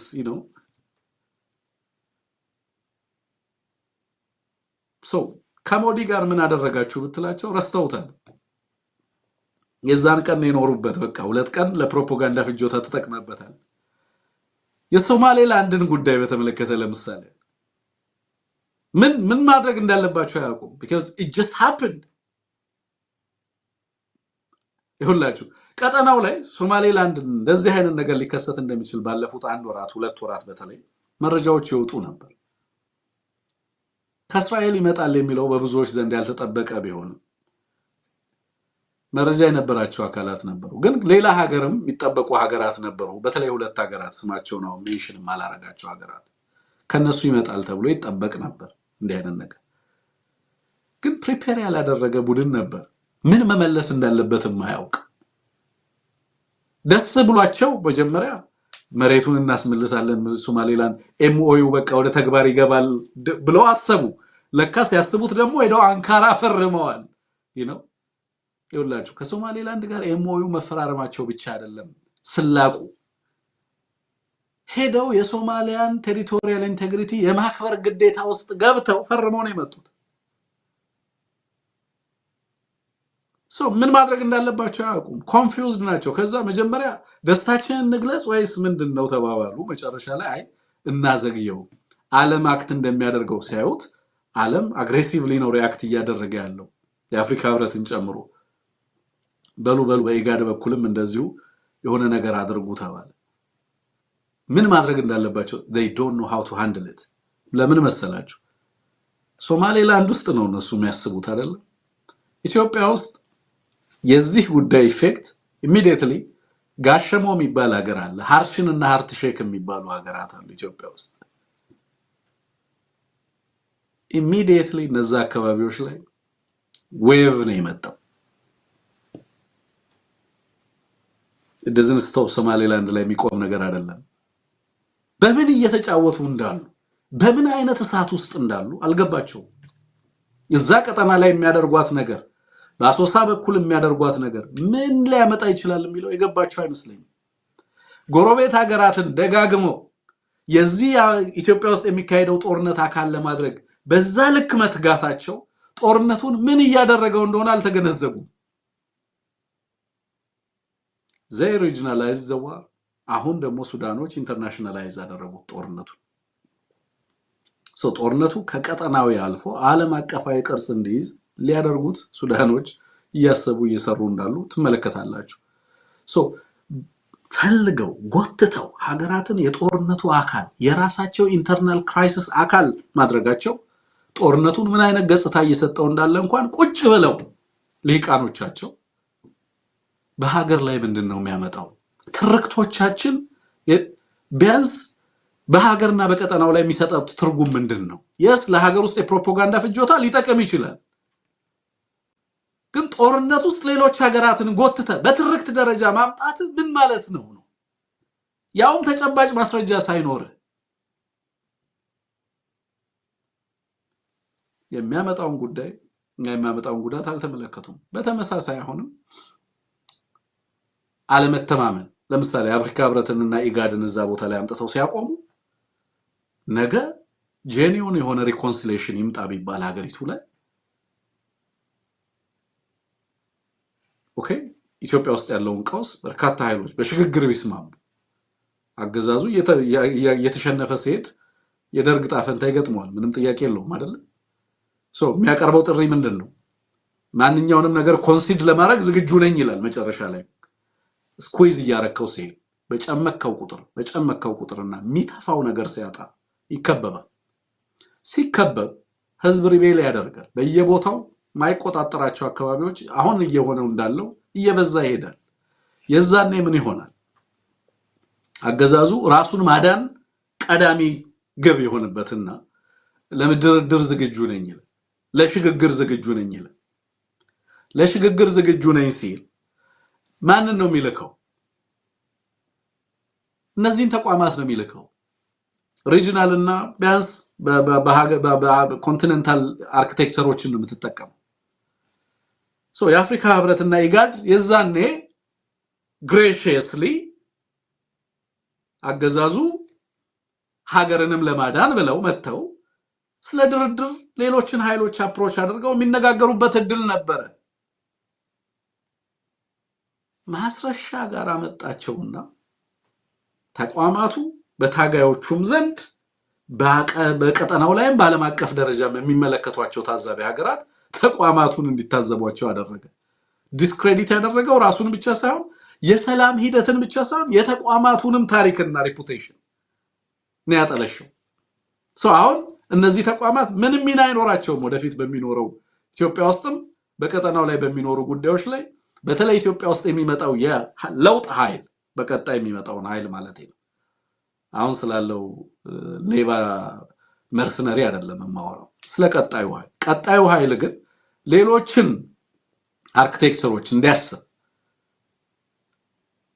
ከሌሎች ኃይሎች ከቀጠናው ውጪ ያሉ ነገሮችን እንዲያስብ ይገደዳል ምክንያቱም ከኢጋድ ጋር መቼም ከዚህ በኋላ የሚቀመጥ ታጋይና ታጋይ አይመጣም የሚሰሯቸው ነገሮች እያንዳንዱ የሚያደርጓቸው ነገሮች ምንድነው የሚያስከትሉት የሚለውን ነገር አያሰሉም ማን ነው የሚሰራላቸው ማን ነው የሚነግራቸው ማን ነው የሚያማክራቸው የሚለውንም አላውቅም በእያንዳንዱ ረገድ የሚያደርጓቸው ነገሮች በየለቱ በሀገርና በትውልድ ላይ የሚያመጧቸውን ተጽዕኖዎች በትክክል አይገመግሙ የየለት ኑሮ ነው ዲፕሎማሲ የየለት ስራ ነው ምግብ የየለት ስራ ነው የኢኮኖሚ እድገት የየለት ሪፖርት ነው ሰላም የየለት አጀንዳ ነው በቀጠናው ላይ ያለው በእያንዳንዱ ነገር ላይ የየለት አጀንዳን ይዞ የሚቀጥል አገዛዝ እንደሆነ ተመለከታላችሁ ማለት ነው አሁንም የሚያደርጓቸው የሚናገሯቸው የሚጽፏቸው ሌብሊንጋቸው የሚጠቀሟቸው ቃላቶች ለምሳሌ ለፍረጃ የሚጠቀሟቸው ቃል ያልተባለ ነገር የለም ጃዊሳ የሚለው ቃል አሁን የት ገባ እኛ ወደ ራሳችን የአማራ ህዝብ ወደ ራሱ አድቫንቴጅ ቀየረውና ጃዊሳ ሌላ ትርጉም ሰጠው አሰርቲቭ ኢንተርፕሪቴሽን ያለው ማህበረሰብ ነው እንደምታውቁት ነገሮችን ወደ ራሱ አሲሚሌት አድርጎ ቀይሮ የራሱን ትርጉም የሚሰጥ ማህበረሰብ በብዙ ነገሮች እነሱ ስድብ አድርገው አመጡት እሱ ቀየረው የጀግኖች መጠሪያ ያደረገው የሆነ ነገር ያመጣሉ ህዝብ ላይ ለጥፋሉ አንድምታውንና ይዞ የሚመጣውን መዘዝ አያሰሉ በዚህ አሁንም ኮንቲኒየስሊ የአማራን አመራሮች ታርጌት አድርገው በቀጥታ የጥቃት ሰለባ ለማድረግ በየዕለቱ የማይፈነቅሉት የማይሉት ነገር የለም። ይሄንን በተመለከተ አርበኛ ዘመነ ካሴ የሰጠውን ምላሽ እንደው በተወሰነ መንገድ ባነብላችሁ ደስ ይለኝ። በተለይ ሶስተኛው ታህሳስ 19 ቀን 2018 ዓ.ም የጻፈውን ጽሁፍ ወይንም ደግሞ እንዲደርሰን ያደረገውን ጽሁፍ ልመልከተው። ከሰሞኑ ብልጽግና በነገራችን ላይ ላይክ ሰብስክራይብ እያደረጋችሁ ስቲከር እየገዛችሁ ቢሆን ደስ ይለኛል። ዝም ብላችሁ አትታደሙ ማለቴ ነው።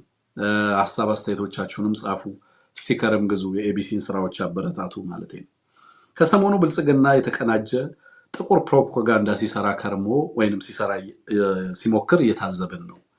በዙ 23 እና በእልፍ ሰራዊት ታጅቦ እንደምንም ተሽሎክልኮ አንድ ቦታ ይደርስና ብዙ ጊዜ መደበኛ አዳራሾችን ሸሽቶ የሆነ ባሳቻ ቦታ የእድር ድንኳን አስጥሎ ሲያበቃ በተለያየ ዘዴና ማስፈራሪያ የጠራቸው ወገኖቻችንን ሰብስቦ በቻለው መጠን በተጠና ውሸት ሲበትን ሰንብቷል። ከዚህ ድራማዎች አንዳንዶቹ በተለይ የኔን ስም ትኩረት ሲያደርጉ ተስተውሏል። የሚጠበቅ ቢሆንም አንዳንድ ጉዳዮች ግን አስቂ መሆናቸው አልቀረም ይላል። በጣም ታርጌትድ ነው።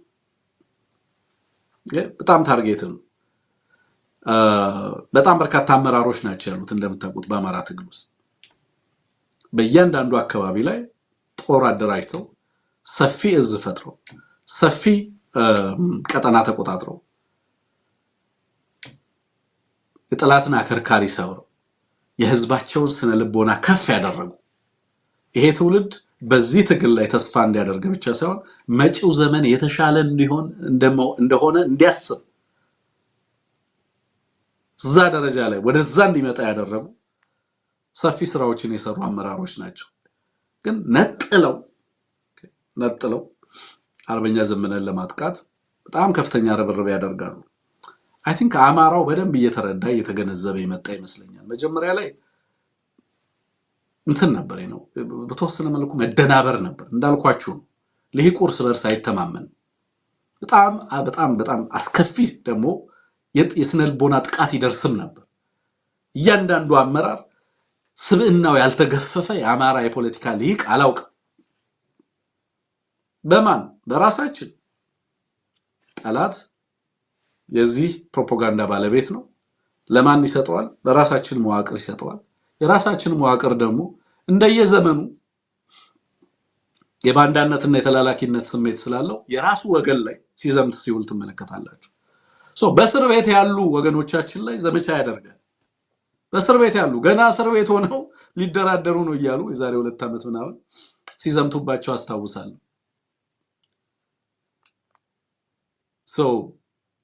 ዋናነት የአማራውን ጭንቅላት የአማራውን ብሬን መስበር ነው። እንዳልኳችሁ ቅድም የዛ ዘመቻ አካል ነው። አርበኛ ዘመነም የትውልድ ምልክት ሆኗል። ኦኬ የትውልድ ምልክት ሆኗል። የአማራ ህዝብ ምልክት ሆኗል። ስለዚህ ልንሰብረው ይገባል። አማራውን ምልክት ልናሳጣው ይገባል። እንዳልኩት የተሳሳተ ግምገማ ነው። ሺህ ዘመናዎችን ፈጥረናል። ሰፊ ትውልድ ፈጥረናል። ሰፊ የሊደርሺፕ ፑል ፈጥረናል ነው እያልኩ ያለሁት እንደ ህዝብ። እሱን ታርጌት ብታደርግም ስራዎቹና በትውልድ ልብ ውስጥ ያለውን ሚና በታሪክ ፊት ያነበረውን ታሪክ ልትሰርዘውና ልትፍቀው የምትችለው ደረጃ ላይ አይደለም ያለው። ዌይቱን ይነግራቸዋል። አንደኛ እሱ ታርጌት ሲደረግ እየፈጠረ ያለው ተጽዕኖ ምን ማለት እንደሆነ ይገባቸዋል። ለምንድን ነው ታርጌት የሚደረገው የሚለውን አማራው ቢጠይቅ ሊያገኝ የሚችለው ምላሽ እሱ ነው ብዬ ስለማስብ ከነዚህ መካከል ኤኒዌይ አብዱ ሁሴን የሚባል የብልጽግና ባለጅራት ሎሌ እኔ እንዳልኳችሁ እንግዲህ እነዚህን ሰዎች ሎሌም አልላቸውም። ሎሌዎች በነገራችን ላይ ዲግኒፋይድ የሆነ ህይወት አላቸው። ሎሌዎች ክብር አላቸው። አገልጋዮች ክብር አላቸው። በደሞዝ የሚሰሩ ሰዎች ክብር አላቸው። ወገኑን ሊያጠቃ የሚሰለፈው ግን ገበሮ ነው። ራሱን የሚጠላ ነው። ሰልፍ ሄት ውስጥ የገባ ነው። ራሱን ለመጥላት ከፊት የሚሰለፍ ሰው ለሌላው መፈረሙ ብቻ አይደለም፣ ተላላኪ መሆን ብቻ አይደለም። ኦኬ የራሱን የወጣበትን ማህበረሰብ ለማውደም ተመልሶ የሚመጣው ገበሮ ነው ማለት ከሎሌም የባሰ ነው። ዘመነ ካሴ ፈሪ ነውና ደውለንለታል የሚሉ ገለጻዎችን ትኩረቴን ስበዋል ብላችሁ አልዋሽም ይላል።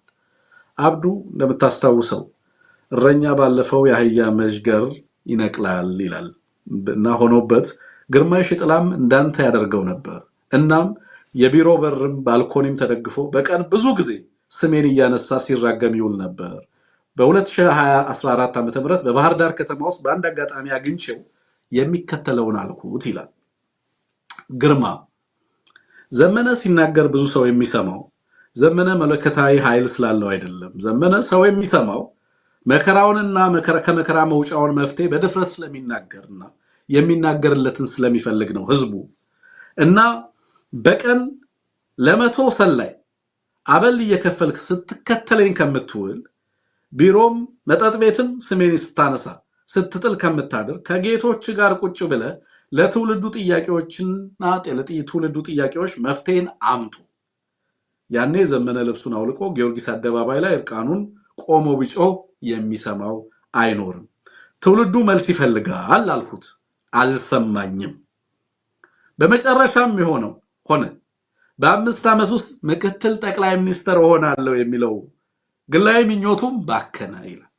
የማን? የግርማይ ሽጥላ። ግርማይ ሽጥላ እኔም ደስ ያግኝቸዋል። ኦኬ እኔም ደስ ያግኝቸዋል። ከማን ጋር?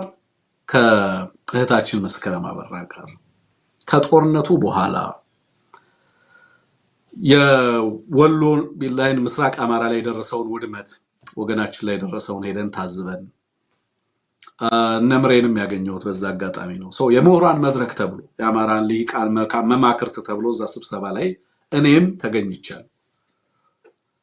እዛ ጥቁር መነጽር ያደረጉ ሰዎች ያው የዚህ ከአገዛዝ ከህዝብ ትንሽ የተለዩ ኦኬ እንደ ህዝባቸው ያልሆኑ በአበል መልካቸው ትንሽ የተለቀየረ ጥቁር መነጽር ያደረጉ መሬት ገማኝ የሚሉ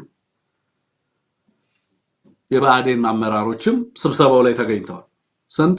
4 ይሆናሉ። ግን በጣም በርካታ ምሁራን፣ የህብረተሰብ ክፍሎች፣ የሀገር ሽማግሌዎች፣ የሃይማኖት መሪዎች በቃ የአማራ ሊቃን የተባሉ ተጠርተዋል እዛ መድረክ ላይ። ከዛ የአማራ ምሁራን መማክርት የሚባለው እኔን መድረክ ትመራለህ፣ በአንድ ጉዳይ ላይ ታወያያለህ ብሎ በአንድ ርዕሰ ጉዳይ ላይ አንድ ሴሽን ቼር እንዳረግ እድል ሰጠኝ። እኔም እዛ ተገኝቻለሁ። እኔ ግርማይ ሽጥላ ጥቁር ይሁን ነጭ አላውቃቸውም። ባዕዴኖችን ባይዘው እማቀው በአካል እማቃቸው አንደኛው ያ በቴሌቪዥን የምናየው ጠቅላይ ምክትል ጠቅላይ ሚኒስትሩን ነው። ሁለተኛ ዮሐንስን አውቀዋለሁ። አቶ ገዱን ጎንደር ጥምቀት ላይ አግኝቼዋለሁ። ጥምቀት ላይ ልክ እንደማንኛውም ሰው። ከዛ ውጪ ሌሎቹን አላውቃቸውም ነበር በወቅቱ፣ ብዙዎቹን አላውቃቸውም። ኤኒዌይ ይሄ ነው ግርማይ ሽጥላ የሚባለው ይሄ ነው አሉ። ከዛ እዛ መድረክ ላይ እኔ ምን አልኩኝ? መድረኩ ላይ ስብሰባው ላይ ይሄ መድረክ የአማራ ክሪቲካል ማስ ያለበት ነው። የአማራ ትልቁ ብሬን ይሄ ቤት ነው አልኩኝ። ስለዚህ ከዚህ ቤት የሚመጡ የመፍትሄ ሐሳቦችን የክልሉ መንግስት መስማት አለበት። እዚህ ቤት የሚነሱ ሐሳቦች በጣም ትልልቅ ሐሳቦች ናቸው። ስለ ህዝባችን ደህንነት በቋሚነት የአማራ ህዝብ ስለሚያጋጥመው አሁን የገባበትና የደረሰበት ውድመት ብቻ ሳይሆን በቀጣይ ሊመጣበትም የሚችለውን አደጋ በተመለከተ ከዚህ ቤት የሚመጡ የመፍትሄ ሐሳቦችን መስማት አለበት። ይሄ ትልቅ ቤት ነው። ክሪቲካል ማሱ የሚገኘው እዚህ ነው አልኩኝ።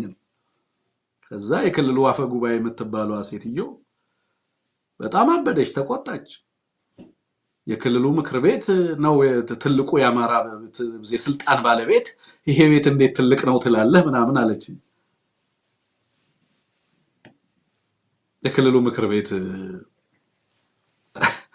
ምን እንደሆነም አይገባኝም። ኖርማሊ ግን እዛው ጋር በጣም ብዙ በርካታ ልሂቃኖች አሉ፣ ትልልቅ ፕሮፌሰሮች አሉ፣ በጣም ትልልቅ ቢጠቀምባቸው አማራ በጣም ብዙ ፋይዳ ሊሰጡ የሚችሉ የነበሩ እሷና ግርማይ ሽጥላ አጓሩ። ኦኬ አወኩት አንድ ሆነ ማለት ነው። ያ መስከረምን ጠርቶ አንቺ አላርፋልሽ አይደለ ምናምን ሲል ሰማሁት። በኋላ ላይ የሆነ ሆነ አብይ አህመድ እሱንም ሸኘው። ግርማይ ሽጥላ ህልሙ ምን ነበር? ምክትል ጠቅላይ ሚኒስትር መሆን ነው ህልሙ።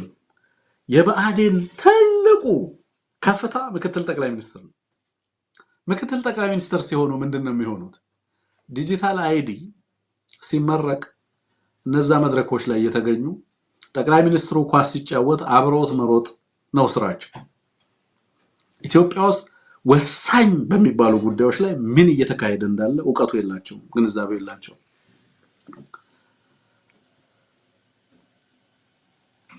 ሚና ቢኖራቸው በአማራ ህዝብ ላይ አሁን እየደረሰ ያለውን ፍጅት የማስቀረት እድል የነበረው ሰው ግን ነበር። ከተመስገን በፊት የነበረው ደመቀ መኮንን ቢያንስ አብይ ጁኒየር ስለነበረ ለሱ ገና አብይ ከመምጣቱና ሳይደላደል የነበረውን ኔትወርክ ተጠቅሞ ኦህዴድ ሊያመጣ የሚችለውን አደጋ ተገንዝቦ ያንን በህዝባችን ላይ ሊደርስ የሚችለውን ጥፋት የማስቆም እድል ነበረው። ኢትዮጵያ እያሉ ሲዘፍኑ እውነት መሰላቸውና አብይ አህመድ ኢትዮጵያ የሚለውን ዘፈን ሲዘፍኑ አሁንም እውነት የሚመስላቸው አሉ። ኦኬ ምን እየተካሄደ እንዳለ ፍጹም አይዲያው የሌላቸው ናይቭ የሆኑ በምክንያት የማይከራከሩ እኛ ስንተቻቸው የሚደነብሩ ህዝባቸውን ለመውጋት ከፊት ተሰልፈው ሄደው በድሮን ህዝባቸውን የሚያስደበድቡ በምንም መንገድ ታሪክ ምን ብሎ ዲፋይን እንደሚያደርጋቸው ስለነሱ ታሪክ የተጨነቀባቸው አሉ። እኔ አሁን ምንድነው ምንላቸው የሚለውን እኛ አይደለንም የምንጨነቅ፣ ታሪክ ራሱ ተጨንቋል። እነዚህ ሰዎች ምን ብዬ ነው መዘግበው ነገ ለትውልድ ምንናገረው? ምን ብለን ነው ምንጠቅሳቸው? እነዚህ ሰዎች ከፍተው ከወረዳ ይመጣሉ። ከዛ ከወረዳ የሆነ ምክትል ምናምን እያሉ ይመጣሉ። ከዛ የዞን ምናምን የሚባል አንድ ጥገኛ የመንግስት መዋቅር አለ፣ ዞን የሚባል እዛ ላይ ይመጣሉ። ከዞን የክልል አመራር ምናምን ተብለው ይመጣሉ። በየሰፈራቸውና በየመንደራቸው ተቧድነው ነው የሚመጡት። አለባበሳቸው አንድ አይነት፣ የፊታቸው ገጽታ አንድ አይነት።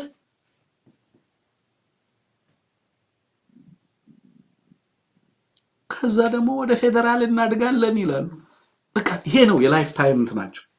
ምን እንደሆነ ፌደራል የያዙት ኃላፊነት ምን እንደሆነ ሀገሪቱ ውስጥ ምን አይነት ፖለቲካ እየተካሄደ እንዳለ ምንም የለም አይዲያው።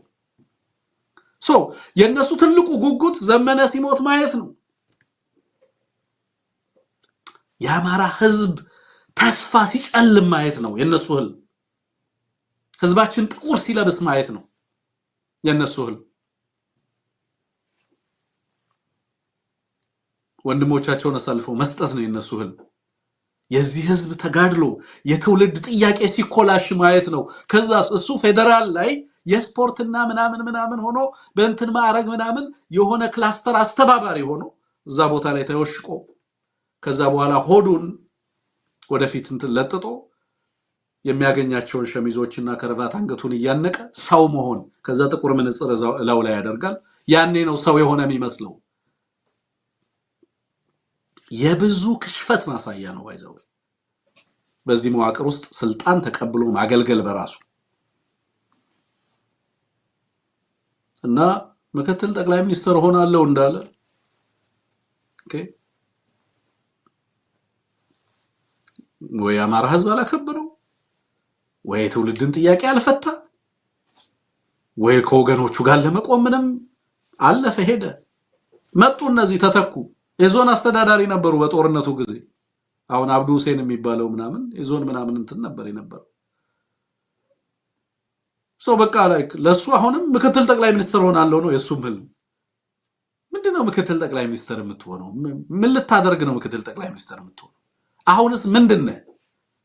ኖርማሊ ክልሉ በኮማንድ ፖስት ነው የሚተዳደረው። አሁን ፕሬዝዳንት ነን ምናምን እየተባለ ክልሉ የግድ ምስለኔ ሊኖረው ስለሚገባ ወዲያ የሚወዛወዝ ሰው አያለው ፕሬዚዳንት የሚባል ግን ክልሉ ጦርነት ውስጥ ነው ያለው የሲቪል መዋቅሩና አስተዳደሩ ፋንክሽናል አይደለም ግልጽ ነው እንደ መንግስት ግን ስድቡን ይሳደባሉ እየመጡ የመንግስትን ስድብ እንዴ ስንት ነው በጀቱ 130 ምናምን ቢሊዮን ብር ይመስለኛል በ130 ቢሊዮን ብር ነው አማራን መተው የሚሳደቡት በቃ የነዚህ ሰዎች ስራ ሚናቸው ስድብ መሳደብ ሆኗል ማለት ኦኬ ለምንድነው ስንተው ማይተወነ ይሄ መዋቅር ለምንድነው ህዝባችንን እየደጋገመ የሚያደማው ለምንድነው ህዝባችንን ስነ ልቦና በዚህ ደረጃ የሚጎዳው የሚለውን ጥያቄ ለመመለስ ይቸገራሉ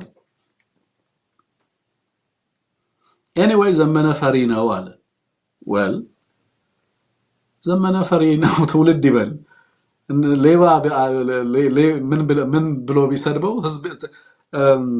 ህዝብ ይበለኛል ይባላል አይደል ሌባ ቢለው ህዝብ ይበለኛል ነው ምናምን የሚባል አባባል አለ በአማርኛው እስኪ ጻፉልኝ ከቻላችሁ ኦኬ well ዘመነ ፎቶግራፉ ለንደን ላይ ፍራንክፈርት ላይ በአደባባይ ተሰቅሎ በእያንዳንዱ የአማራ ትውልድ ዘንድ የአማራ ትንሳኤ ትውልድ የአማራ ትንሳኤ ምልክት ሆኗል ለተወደው ትችላለ ላተወደው ትችላለ ካቋሙ ጋር ለተስማማት ትችላለ ላተስማማት ትችላለ አማራ ህዝብ unanimously በጋራ የተግባባበት ነው ነዋርካው እና ሀብቴ የአማራ ምልክቶች ኦኬ ትውልድ የተግባባባቸው ናቸው እጃቸው ለተጨበጣ አይችልም እጁን መያዝ አልቻልንም አሉ እጁን የሚሰጥ አማራኛ እናውቅም ባይዘው አዴ አንድ ሰው አማራ ነው አይደለም በየም እንትን ምልበትም መስፈርቴም ጭምር ነው እሱ እጃቸውን አንከርፈፈው ሄደው ምናምን እጃቸውን ለጠላት የሚሰጡ ሰዎች አማራ ተብለው በኋላ ላይ ስለ አማራ ሊናገሩ በሚዲያ መተው ምናምን ልትመለከት ይችላል የለም እንደዛ አይነት ሴት የለውም ማህበረሰባችን so anyway ኮሎኔል ማርከናችኋል ባህር ዳር ከተማ ላይ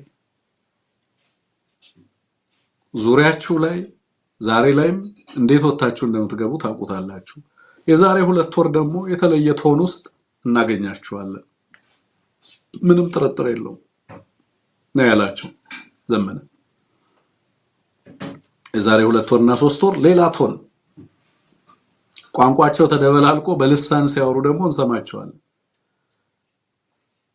ያው ልሳን መንፈሳዊ ቃል ነው አቃለው ግን የነዚህ ቋንቋቸው ተደበላልቆ ሌላ እንደ ልሳን ማለት ነው እንጂ መንፈሳዊ ቃሉን ለመጠቀም ፈልጌ አይደለም በዛ አግባብ ተረዱት anyway እሱን በተመለከተ እንደዚህ አይነት ምላሽ እነዚህ ሰዎች የኛን አቴንሽን እና ምላሽ ሊያገኙ ይገባል የሚል እምነት የለኝም ምክንያቱም ለነሱ ትልቅ ነገር ነው ሴንተር ኦፍ አቴንሽን መሆናቸው ምክንያቱም ፌደራል ላይ ሄደው ክላስተር አስተባባሪ ይደረጋሉ ደሞዛቸው ይጨመራል ይሄን በመናገራቸው ትውልድና ህዝብ እንዴት ያያያቸው ነው የሚለውን ነገር እባካችሁ ሰርቬይ ስሩ ጥናት አድርጉ ሰው ምን ይለናል በሉ ነው የኔ ጥያቄ እሱ ነው እሱን መመለስ ተገቢ ነው ብዬ ነው ማስበው ከዛ ውጪ ግን የዘመነ ስራው ነው የሚናገረው ኦኬ ሶ ትውልድ ነው የሚናገረው ስራው ዛሬ ላይ ነገ ላይ በስራው ነው ምንመዝነው የዚህን ትውልድ ጥያቄ የዚህን ትውልድ ተስፋ በምን ያግባብ ተረድቶታል ምን ያህል የመፍትሄ ያደራጃቸው የመፍትሄ ሐሳቦች ትውልዱን የት ቦታ ያመጡታል የሚለውን ዛሬና ነገ ያያየን ዛሬም ያያየን ነገ ላይም ደግሞ በመንሄድበት ሂደት ትውልድ የሚበይነው ይሆናል እሱን ማለት ነው የዚህ ትውልድ ይሄ ትግል ግን የዘመነ ትግል ብቻ አይደለም የአማራ ህዝብ የኢንታየር የአማራ ህዝብ የዛሬም የትናንትም የነገ ተስፋችንም ጭምር ነው እያልኩ ያለው እና የኢትዮጵያን ፖለቲካል ኮር ፋንዳሜንታሊ ሼፕ የሚያደርግ የትውልድንም የሀገርንም የፖለቲካ አቅጣጫና ሂደት የሚቀይር ትግል ነው ልታቃልለው ብትሞክርም በዛ ደረጃ የሚቀል ትግል እንዳልሆነ መገንዘብ ያስፈልጋል አመራሩ ግን ይሄንን ሚዛን ተረርቶ ጣላት ላይ ያለውን ኢንፍሉዌንስ እና ኢምፓክት ተረርቶ በፍጥነት ውስጣዊ አንድነቱን አጠናክሮ ሰፊ ሊደርሺፕ ለአማራው ለቀጠናው የሚሰጥበትን አቅም በፍጥነት ማከናወን ይጠበቅበታል። በርደኑ አመራሩ ላይ ቀላል አይደለም።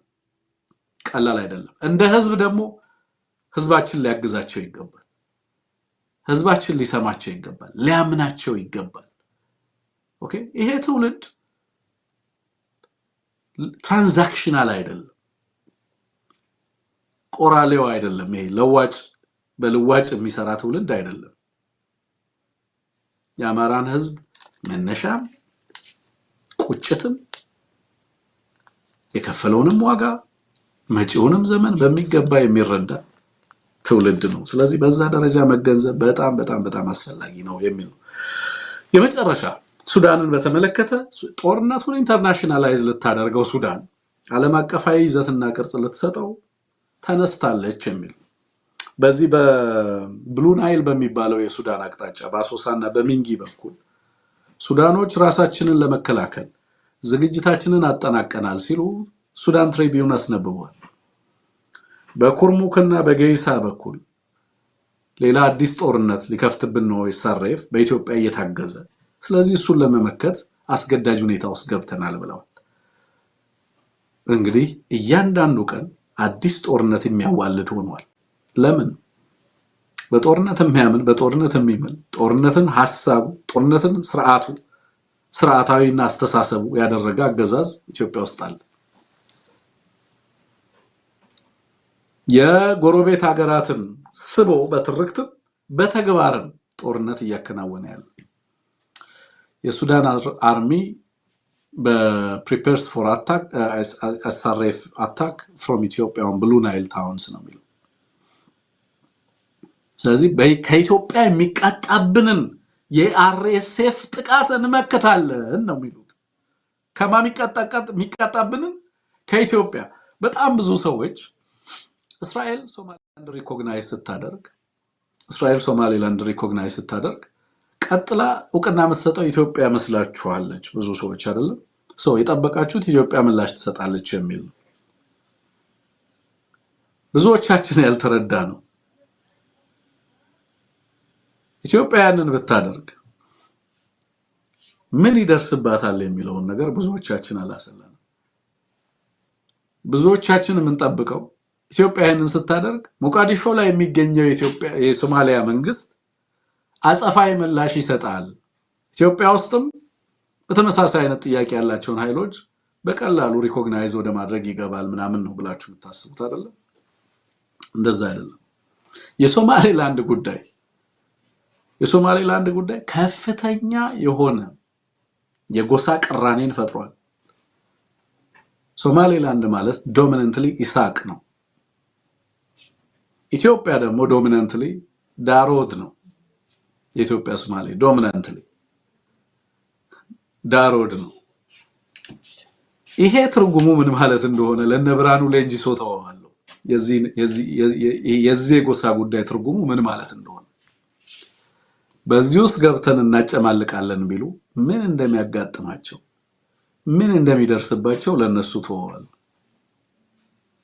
ጽፎ የለጠፈው ነገር አለ። በዛ ደረጃ ለምን ደስተኛ እንደነበረ አላውቅም። ሶማሌላንድን እስራኤል ሪኮግናይዝ ስታደርግ ግን የሚመጣውን መዓት ሶሲዮሎጂካል እና አንትሮፖሎጂካል ኢፌክቱን አልተረዱትም። ያ ደግሞ ምን አይነት ነገር በቀጠናው ላይ ሊፈጥር እንደሚችል በደንብ አልተገነዘቡትም። ኤኒዌይ አሁንም አሳይመንቱን እዛ ጋር ለነሱ ተወላቸዋለሁ። ግን በእንደዚህ አይነት ነገር ውስጥ ብትገባ ኢትዮጵያ በቀጥታ እስራኤልን መበቀል የማይችሉ ኃይሎች ያጸፋ በትራቸውን የሚያዞሩት ወደ ማን እንደሚሆን ተገማች ነው።